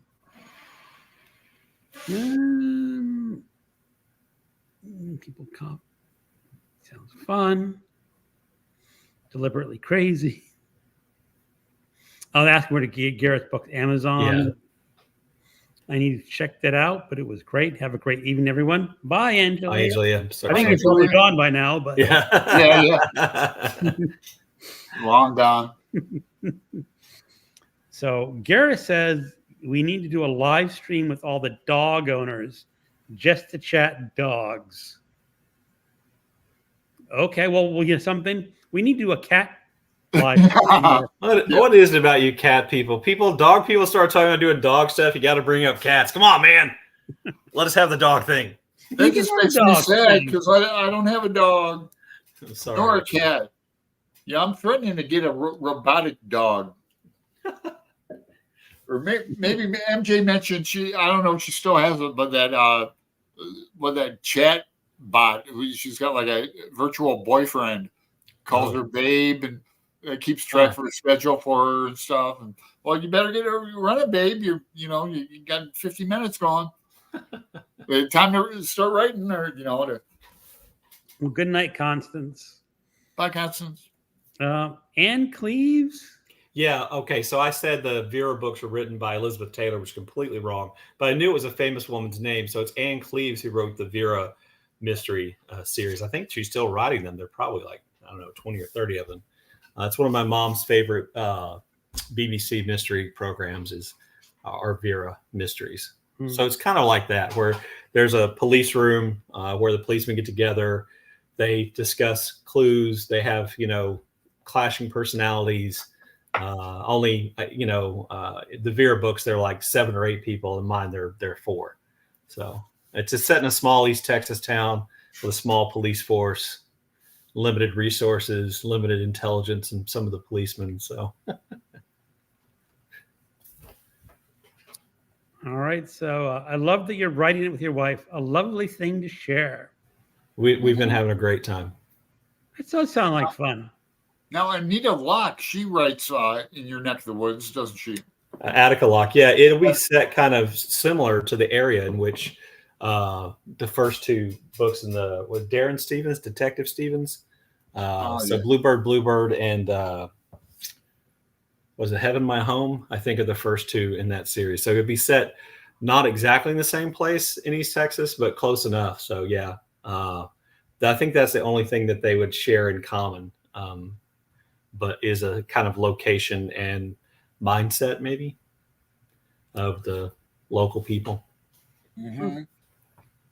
Yeah. Now James Lee Burke writes about Texas Rangers in Houston and that, but they're I haven't read one in a long time. Yeah. Well, I'm trying to stick with the write what you know kind of idea.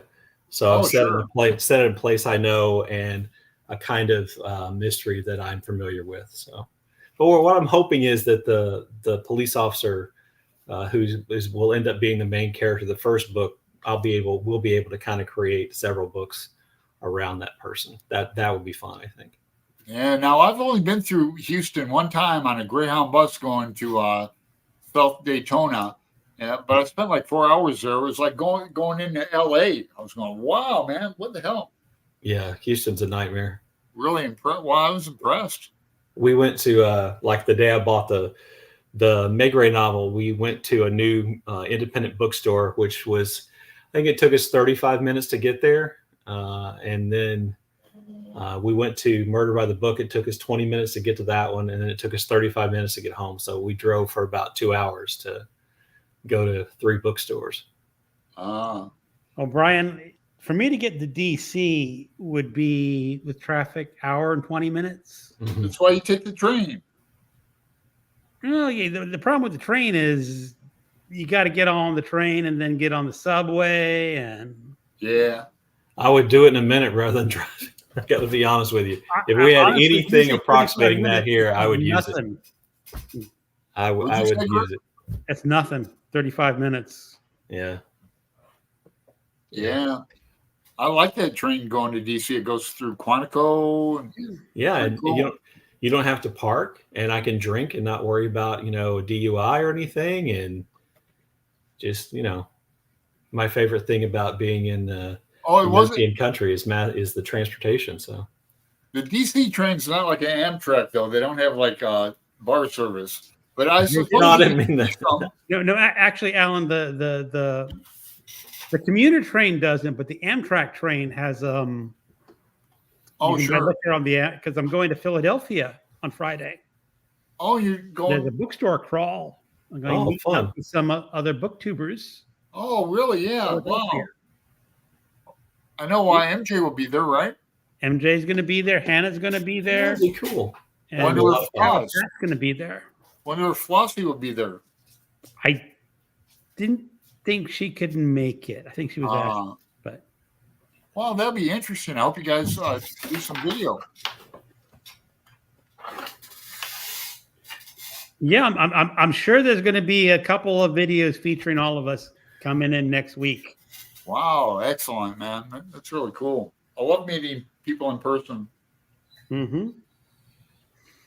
Hannah says, any chance you've read Day's work, written by a couple about a couple? They literally wrote it together, sentence by sentence. Fascinating. Is that the one about like Melville or something?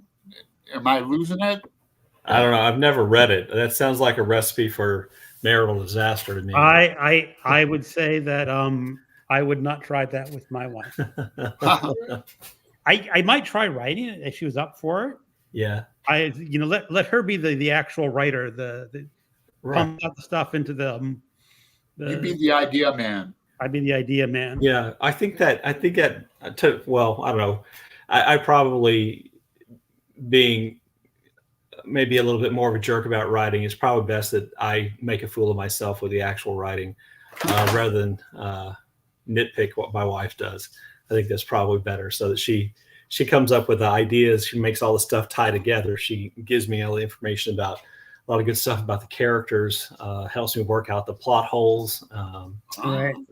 and that the sentences are mine, but the ideas are ours. Is kind of I can't do the sentences. Yeah. I sit down, try to write a sentence. Okay. I get stuck on 3 or 4 sentences in 2 hours. And I'm going like, okay, Yeah. that's not a way to write a book. It's Well, gotta you know just what Joyce, you just gotta like go on. Just Yeah, I can't do that. you know what Joyce said? That's why I'm not the person who writes the sentences. I see. Yeah, I got you. Well, Nora came home and said, "How did it go today, James?" And Joyce said, "Well, it went excellent. I wrote 9 words." She goes, "Oh, brilliant! That's good. Good for you." She goes, "Well, the problem is I don't know what order to put them in."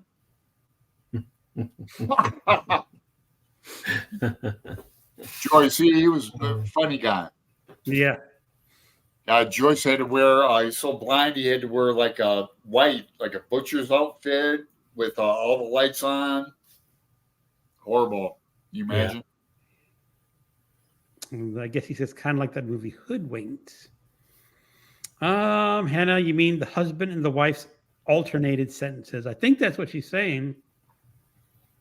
Wow, they'd be exercise and tedium. My God. I think it's important to make the characters stand out in your novel. That will be the challenge moving forward. Now, the challenge also moving forward is that there are so many mystery novels. Yeah. How do you make your characters stand out from Hook. To be honest with you, I think that if you're writing genre fiction, particularly like in the mystery category, the idea that you're going to come up with an original detective or characters, I think you're probably going to be hitting types in some way, shape, or form. And then I think that while I hope my characters or our characters are distinct within the book and are distinct enough so that they stand out in the book. I don't expect them to be incredibly original creations. Yeah. I just don't think I'm not sure there's anything new that can be done. Like Alan was mentioning Attica Locke and the Black Texas Ranger in her books. That's pretty unique. You can imagine in Texas, there isn't a long history of Black men or women being allowed to be Texas Rangers. So he's I think unique in that way.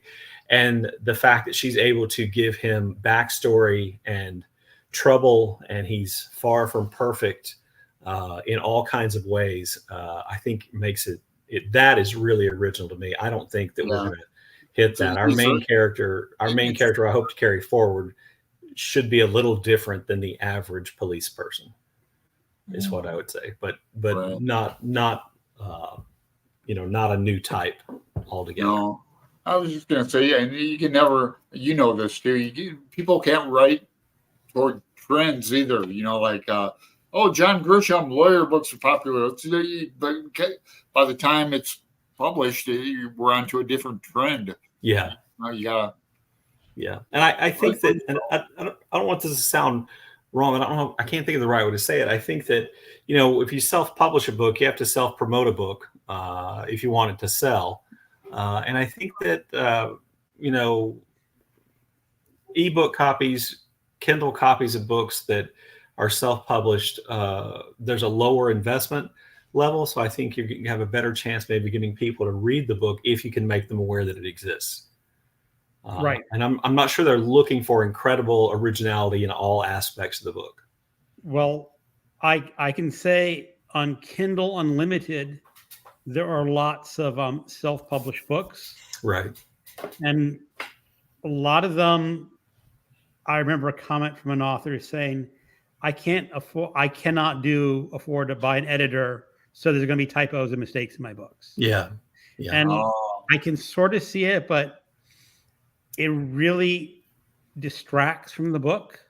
Mm-hmm. Now, I am not a good speller by any stretch of the imagination, so I will often not notice a misspelled word. Yeah, it's not up to an editor to fix one spelling in that either. And go ahead. I said that there's one self-published book where it was alien invasions and blood and guts, and it was like a grisly mess, a grisly grave, and grisly parts. Mm-hmm. What word do you think it should be? Or what word do you think it should not be? Grisly. GRIZZLY. IZZY. No, like the bear. I Like got the it. bear. Yeah, that's a dumbass mistake, But It is, but can't blame it on an editor. I do that kind of thing all the time. That's another good thing my wife's good at is catching like stupidity. Oh yeah, but she catches a lot of my you stupidity would that catch way. that. Yeah, I like when I used to write a lot. I'd pay attention to my typos. Mhm. They'd be great. Like one day I typed, and I was writing poetry a lot. God's got all the time in the woods. Okay, that's kind of different. Like just typos I'd catch. Yeah. Avoid cliches like the plague. So a live stream about bookish dogs. How Ah, did you guys set it up? Well, my dog's name is Zelda. There's a reason. right. Throw some biscuits in there. Yeah, I watch that for sure. So Oh, thanks, Pat Pat. says yes, and Cleves is still writing. Ah, Gareth loves riding on the train. Me me too. too. I think I Amtrak to Reno one time, and we went from Portland out through down Sacramento and then on to Reno, but we went through the Sierra Madres. Really cool. Mhm. Yep, I say when I went up to Philadelphia last December, and it's so much more relaxing on a train than on a plane. Yep. Is there's really not security you have to go through to get on a train, Mhm. and the seats are like what would be first class seats on a plane. Sure.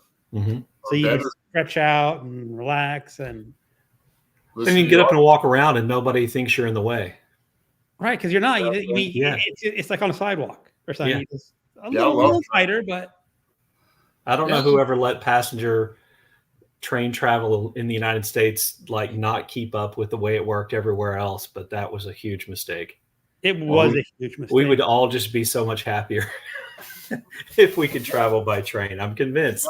I have not I'm driven convinced. a car in Portland, and I've lived here off and on for 15 years now, and I just take the buses and the train system and the streetcars downtown. And I love riding the train, and we're flying by the cars that are caught in traffic. It's like later. I remember when I was in Seattle, my wife was telling me a story. It was from the 60s, late 60s. City developers were saying we really want to invest in public transportation for the city.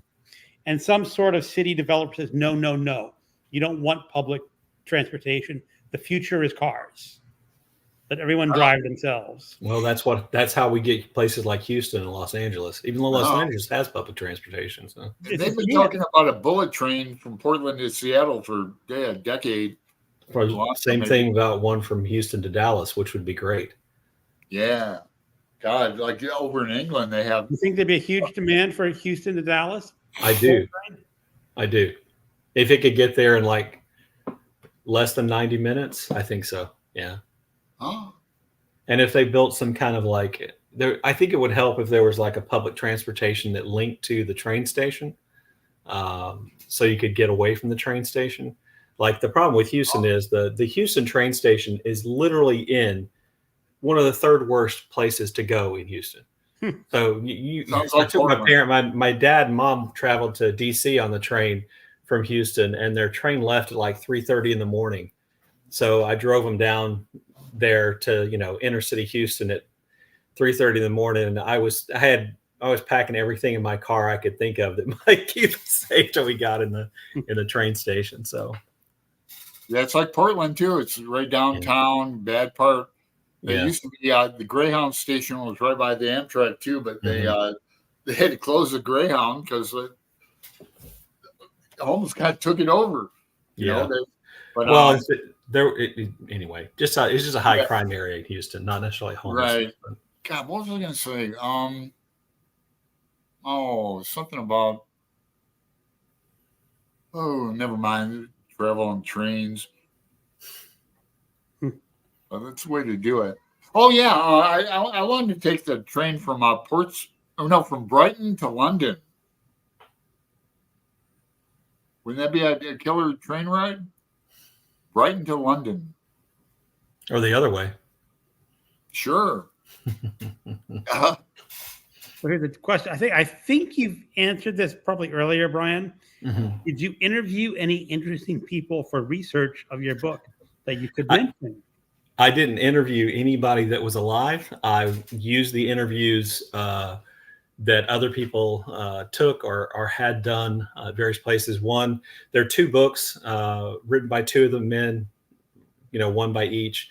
My great uncle had a recorded interview, and then the National Archives is where I found the fourth guy who had done an interview, which the transcript was there. So I didn't interview anybody.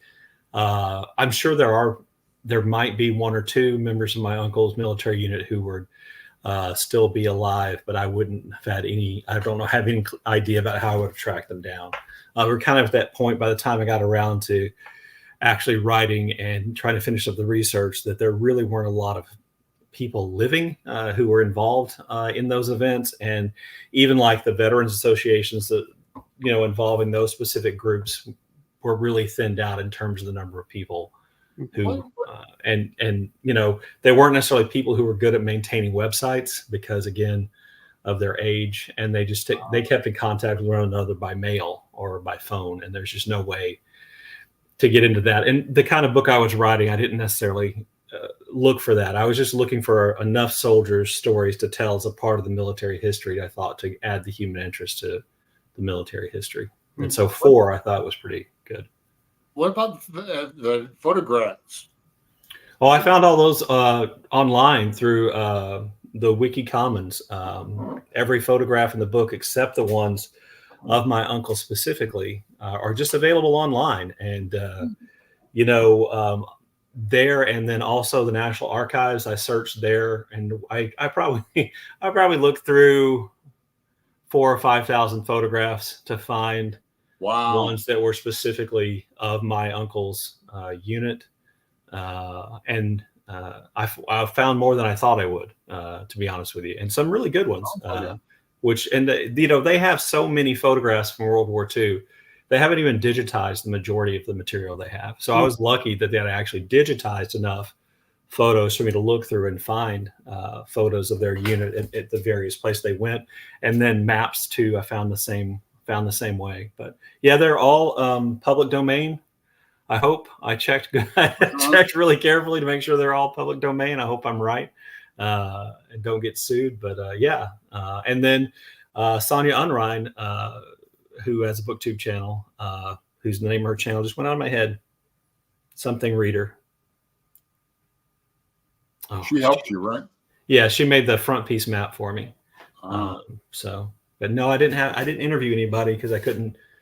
Well, the people I would have interviewed were dead, and I had information from them already. So, yes. All right, so let's. Yes, it's Anna. Yep, Philly and DC Metro. So I was fantastic. so impressed with. I was so impressed with the DC Metro. Boy, it's a big. It's getting kind of long in the tooth. That's the only. Really, it looked kind of new. They kept it up good to me. I mean, it was new when I was in high school in the 80s. There were still opening stations, so. Well, I'm really kind of more impressed. It's good though. I mean, I wish we had it down here. Mm-hmm. Me too. But it's just like you said, people just did not think about the future of transportation back then. They really didn't. Not well enough when we went west. No. Well, also, Brian, to be fair, in Europe, they had trains before they had automobiles. Well, so, we did too. And we used to have passenger rail service that was pretty good. And people used to take the train to go places before there were airplanes. Yeah. So passenger rail service really didn't start dying until the late 40s, early 50s, I don't think. Yeah, well, that movie Trip to Bountiful. Bountiful, yeah. Bountiful, yeah. That's a sweet movie. Yeah. But yeah, I mean, to a certain extent, car culture here is a much bigger deal. Yeah. And kind of pushed out cars. So. I pushed out train travel. Yeah. Mm. So Hannah says, well, the two of them worked out sentences together. Talk about It's a husband and wife. Sounds strong hard. couple. That sounds hard. Yep, Melville, Quiet Book, one of my favorites of the year. Right, that's that day work. I was going to read that because I just finally read Moby Dick earlier this year with, well, God, they'd say now it was a group with Scott Bryant, and it was a good group. I'm glad I read it. I should read it again. Book Brian talking of the wife's influence. I played the last song I wrote to my wife, and she suggested I change the key, and she was right. Ah, Cool. Cool. Hey. Hey, wait a second. Dave and Olive is here. Hey, Yeah. they were here. they've been here for a while. We've booked them again. Yeah, Dave's coming up. Dave and Olive on September 23. September 23. Yeah, I have to. We're real technical here at Monday Yeah, I Night saw your Live. list. Yeah, it's time for me to redo it. You got to send that to me on the Voxer so I can remember. Make it set in stone. Mhm. Diane's going and biscuits. Now that's for Gareth and Dave. We can't And steal the kind of biscuits I like, I've said before, I can use them for coasters. I like crunchy cookies, like oatmeal cookies. Those, coconut cookies. Those ones that look like All right. wheelhouses. I like crunchy cookies. See, I like chewy cookies. Gareth, I keep seeing typos in professionally published books. Oh yeah. Well, I can guarantee you there'll be a typo in my book. I don't know that it's possible to catch. And I edited it. It was edited by the editor. It was edited by another editor, and a copy editor edited. And at the last minute, we caught, like, before they went to press, like the week before, we caught a spelling error. Yeah. Somebody found one, and that one was fixed. But I'd almost guarantee you there's one. I can't imagine there not being one. Well, here's an interesting one. Let me see if I can pull out this book here, if I can find it. Okay, I'll tell a brief story. My mentor in grad school, the late poet now, Norman Doobie, pretty famous. He's a Norton poet, but he had in one of his books, he had Finnegan's Wake, and they ran it, all the people. Then they ran it through a computer program. They put the apostrophe in it, and they didn't catch it. Yeah, but they caught it on previous. Yeah. So I read books and I find mistakes. Like, mainly what I find now is that a word is just missing from the sentence. And like, if you're not careful, if you're not, like, you might not even notice it if you just read because you assume that word should be there. That's my problem. But sometimes it's just not there. If I wrote the sentence, you just see the word that you thought was there. Yeah. Yeah. And it takes someone else saying, no, you're missing that pronoun or that article or whatever. Yeah. I think even if sorry, go ahead. That it really annoyed me when I picked it up many years ago. Somewhere in the beginning, the author, William Safire, says, careful readers will notice that there is a deliberate misspelling in this book.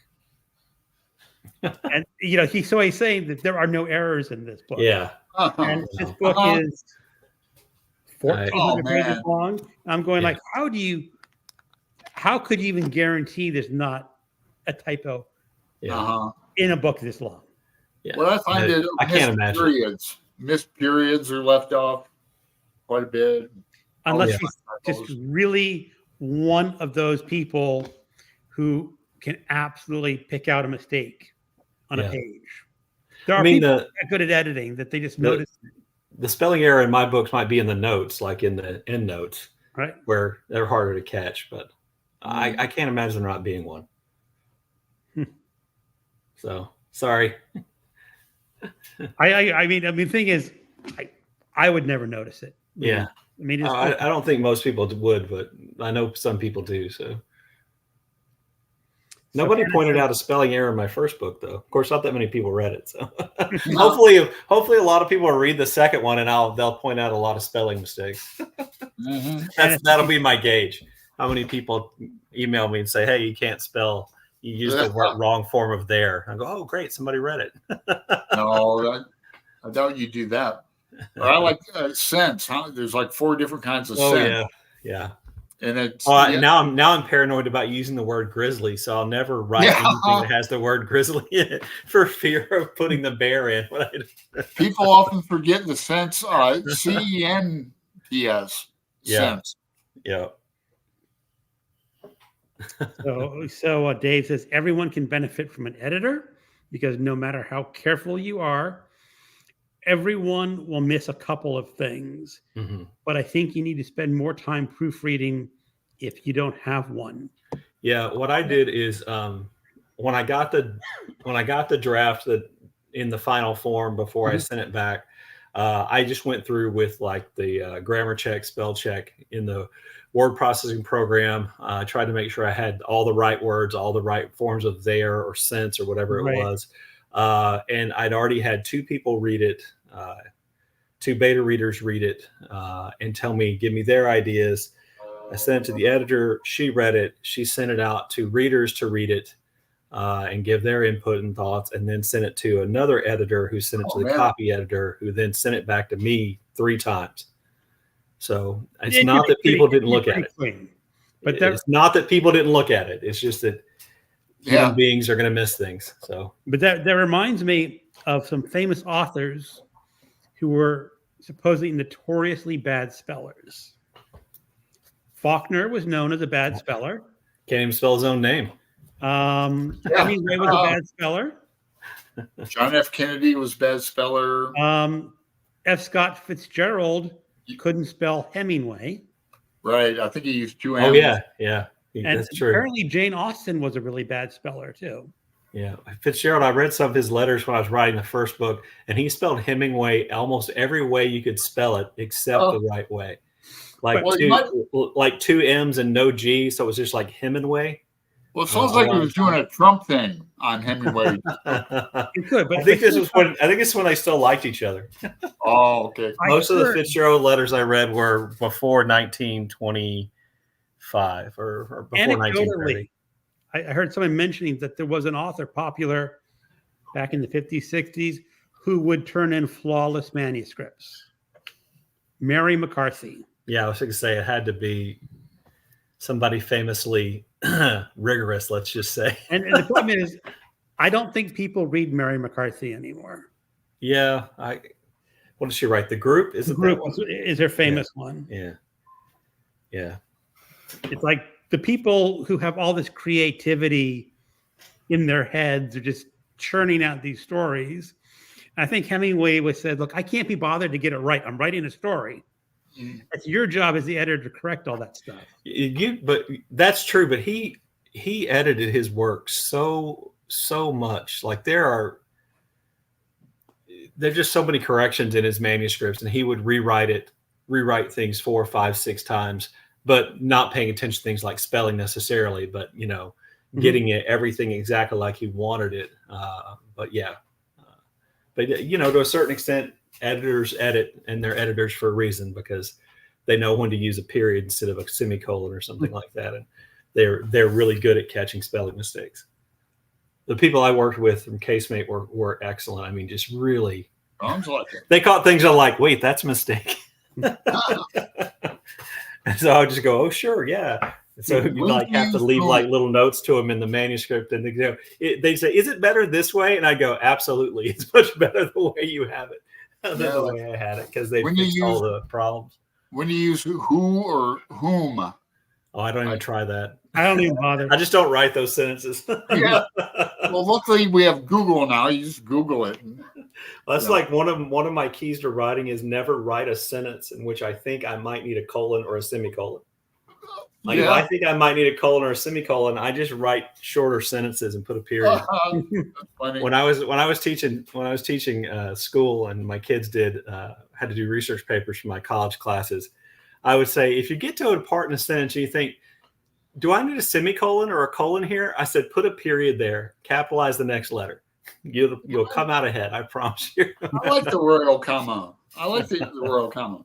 Like, however, you know, or semicolon, I mean, comma. Yeah, I'm just a big fan of the period. You really can't mess up a period.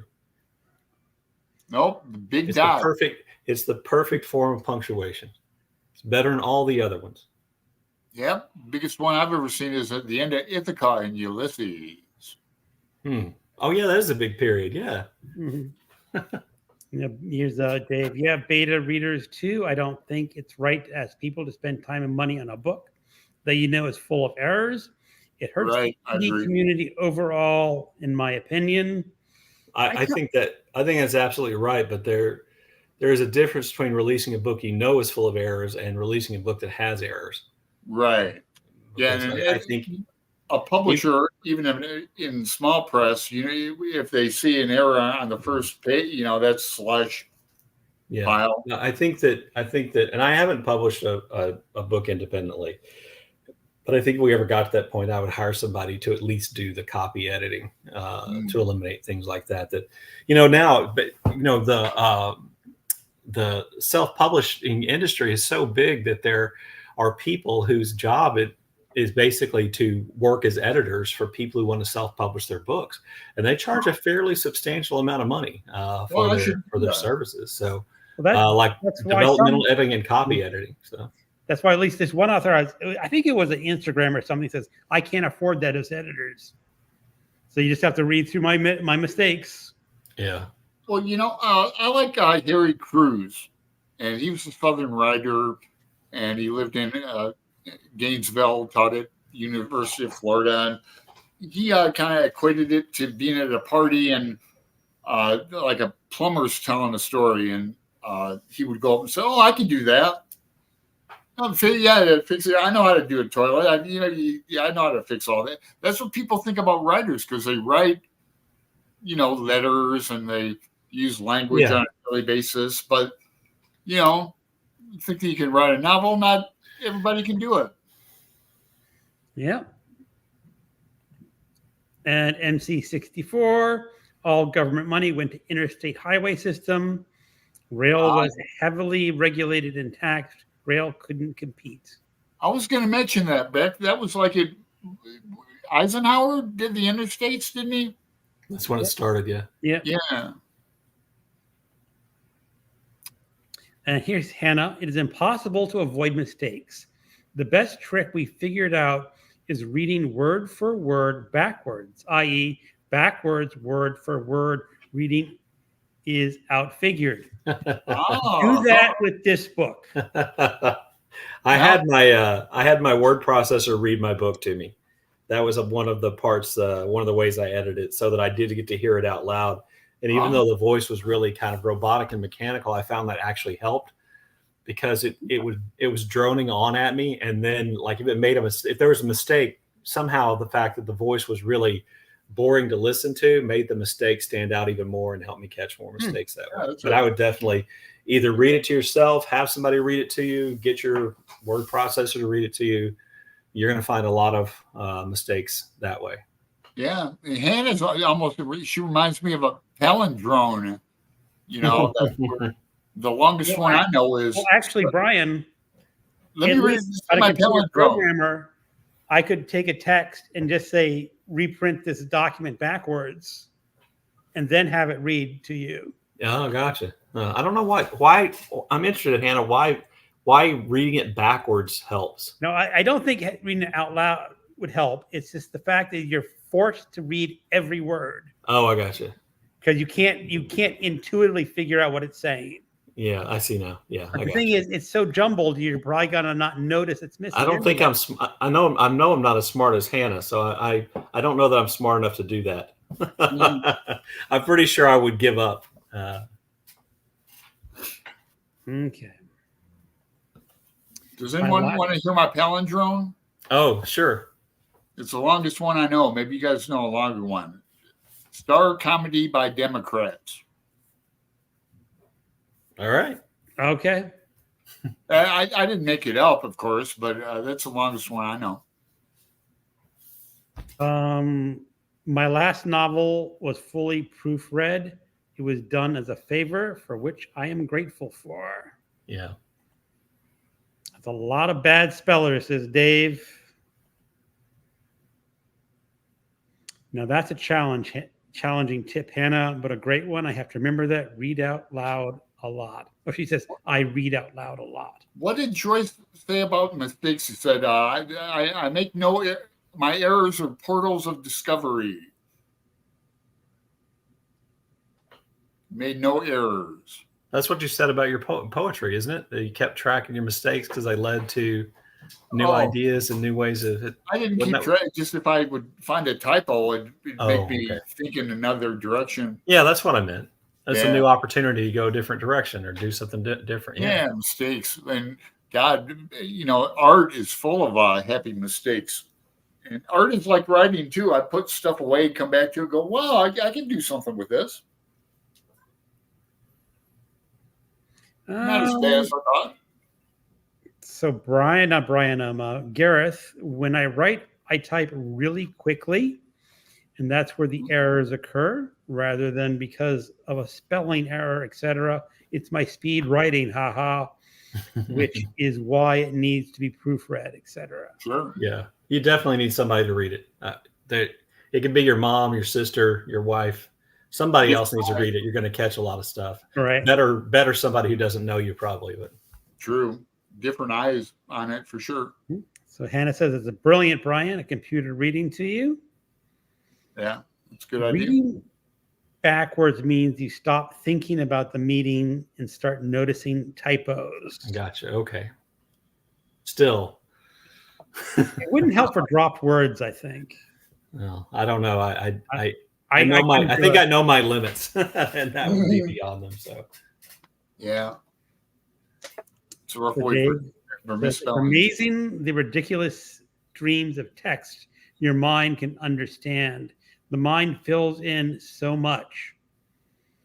They actually did that deliberately on like a psychological test where they took a sentence and they crossed out or blanked out letters and words.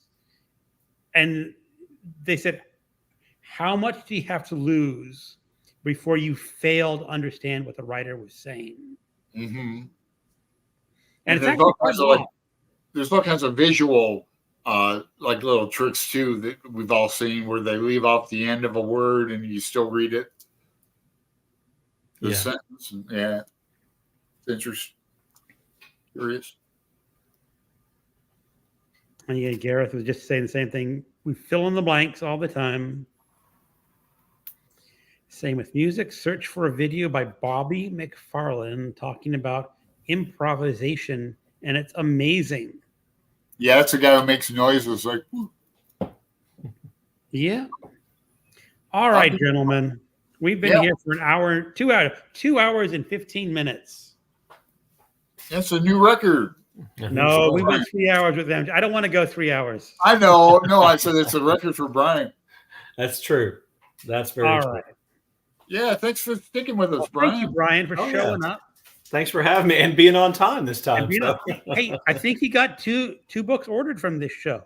That'd be great. Yeah, I hope so. That's 2 more than I knew were ordered. So yeah, I was holding out for the Kindle, but if it's not, Kindle, I know. I think I'll just order the hardcover. Well, you don't have to do that. I mean, you can hold out for the Kindle if you want to, or maybe be able to find a used copy after a while. Yeah, I look forward to reading it as well. Yeah, maybe the library will have it. Mm-hmm. I don't think my local library is gonna. Yeah, it might have to be a university library or something like that. The University of Mary Washington. Well, mine might have it. Not my neighborhood library, but downtown Portland library. Maybe. All right, everyone's saying goodbye in the chat. Right. So, bye, everyone. Thanks for stopping by and sticking with us, everybody. Yeah. Bye, Diane. Thank you. Thanks, Dave. All right, everyone. Have a great night. Bye, Ann. Bye, Good night. Derek. Thanks. Bye, Dave.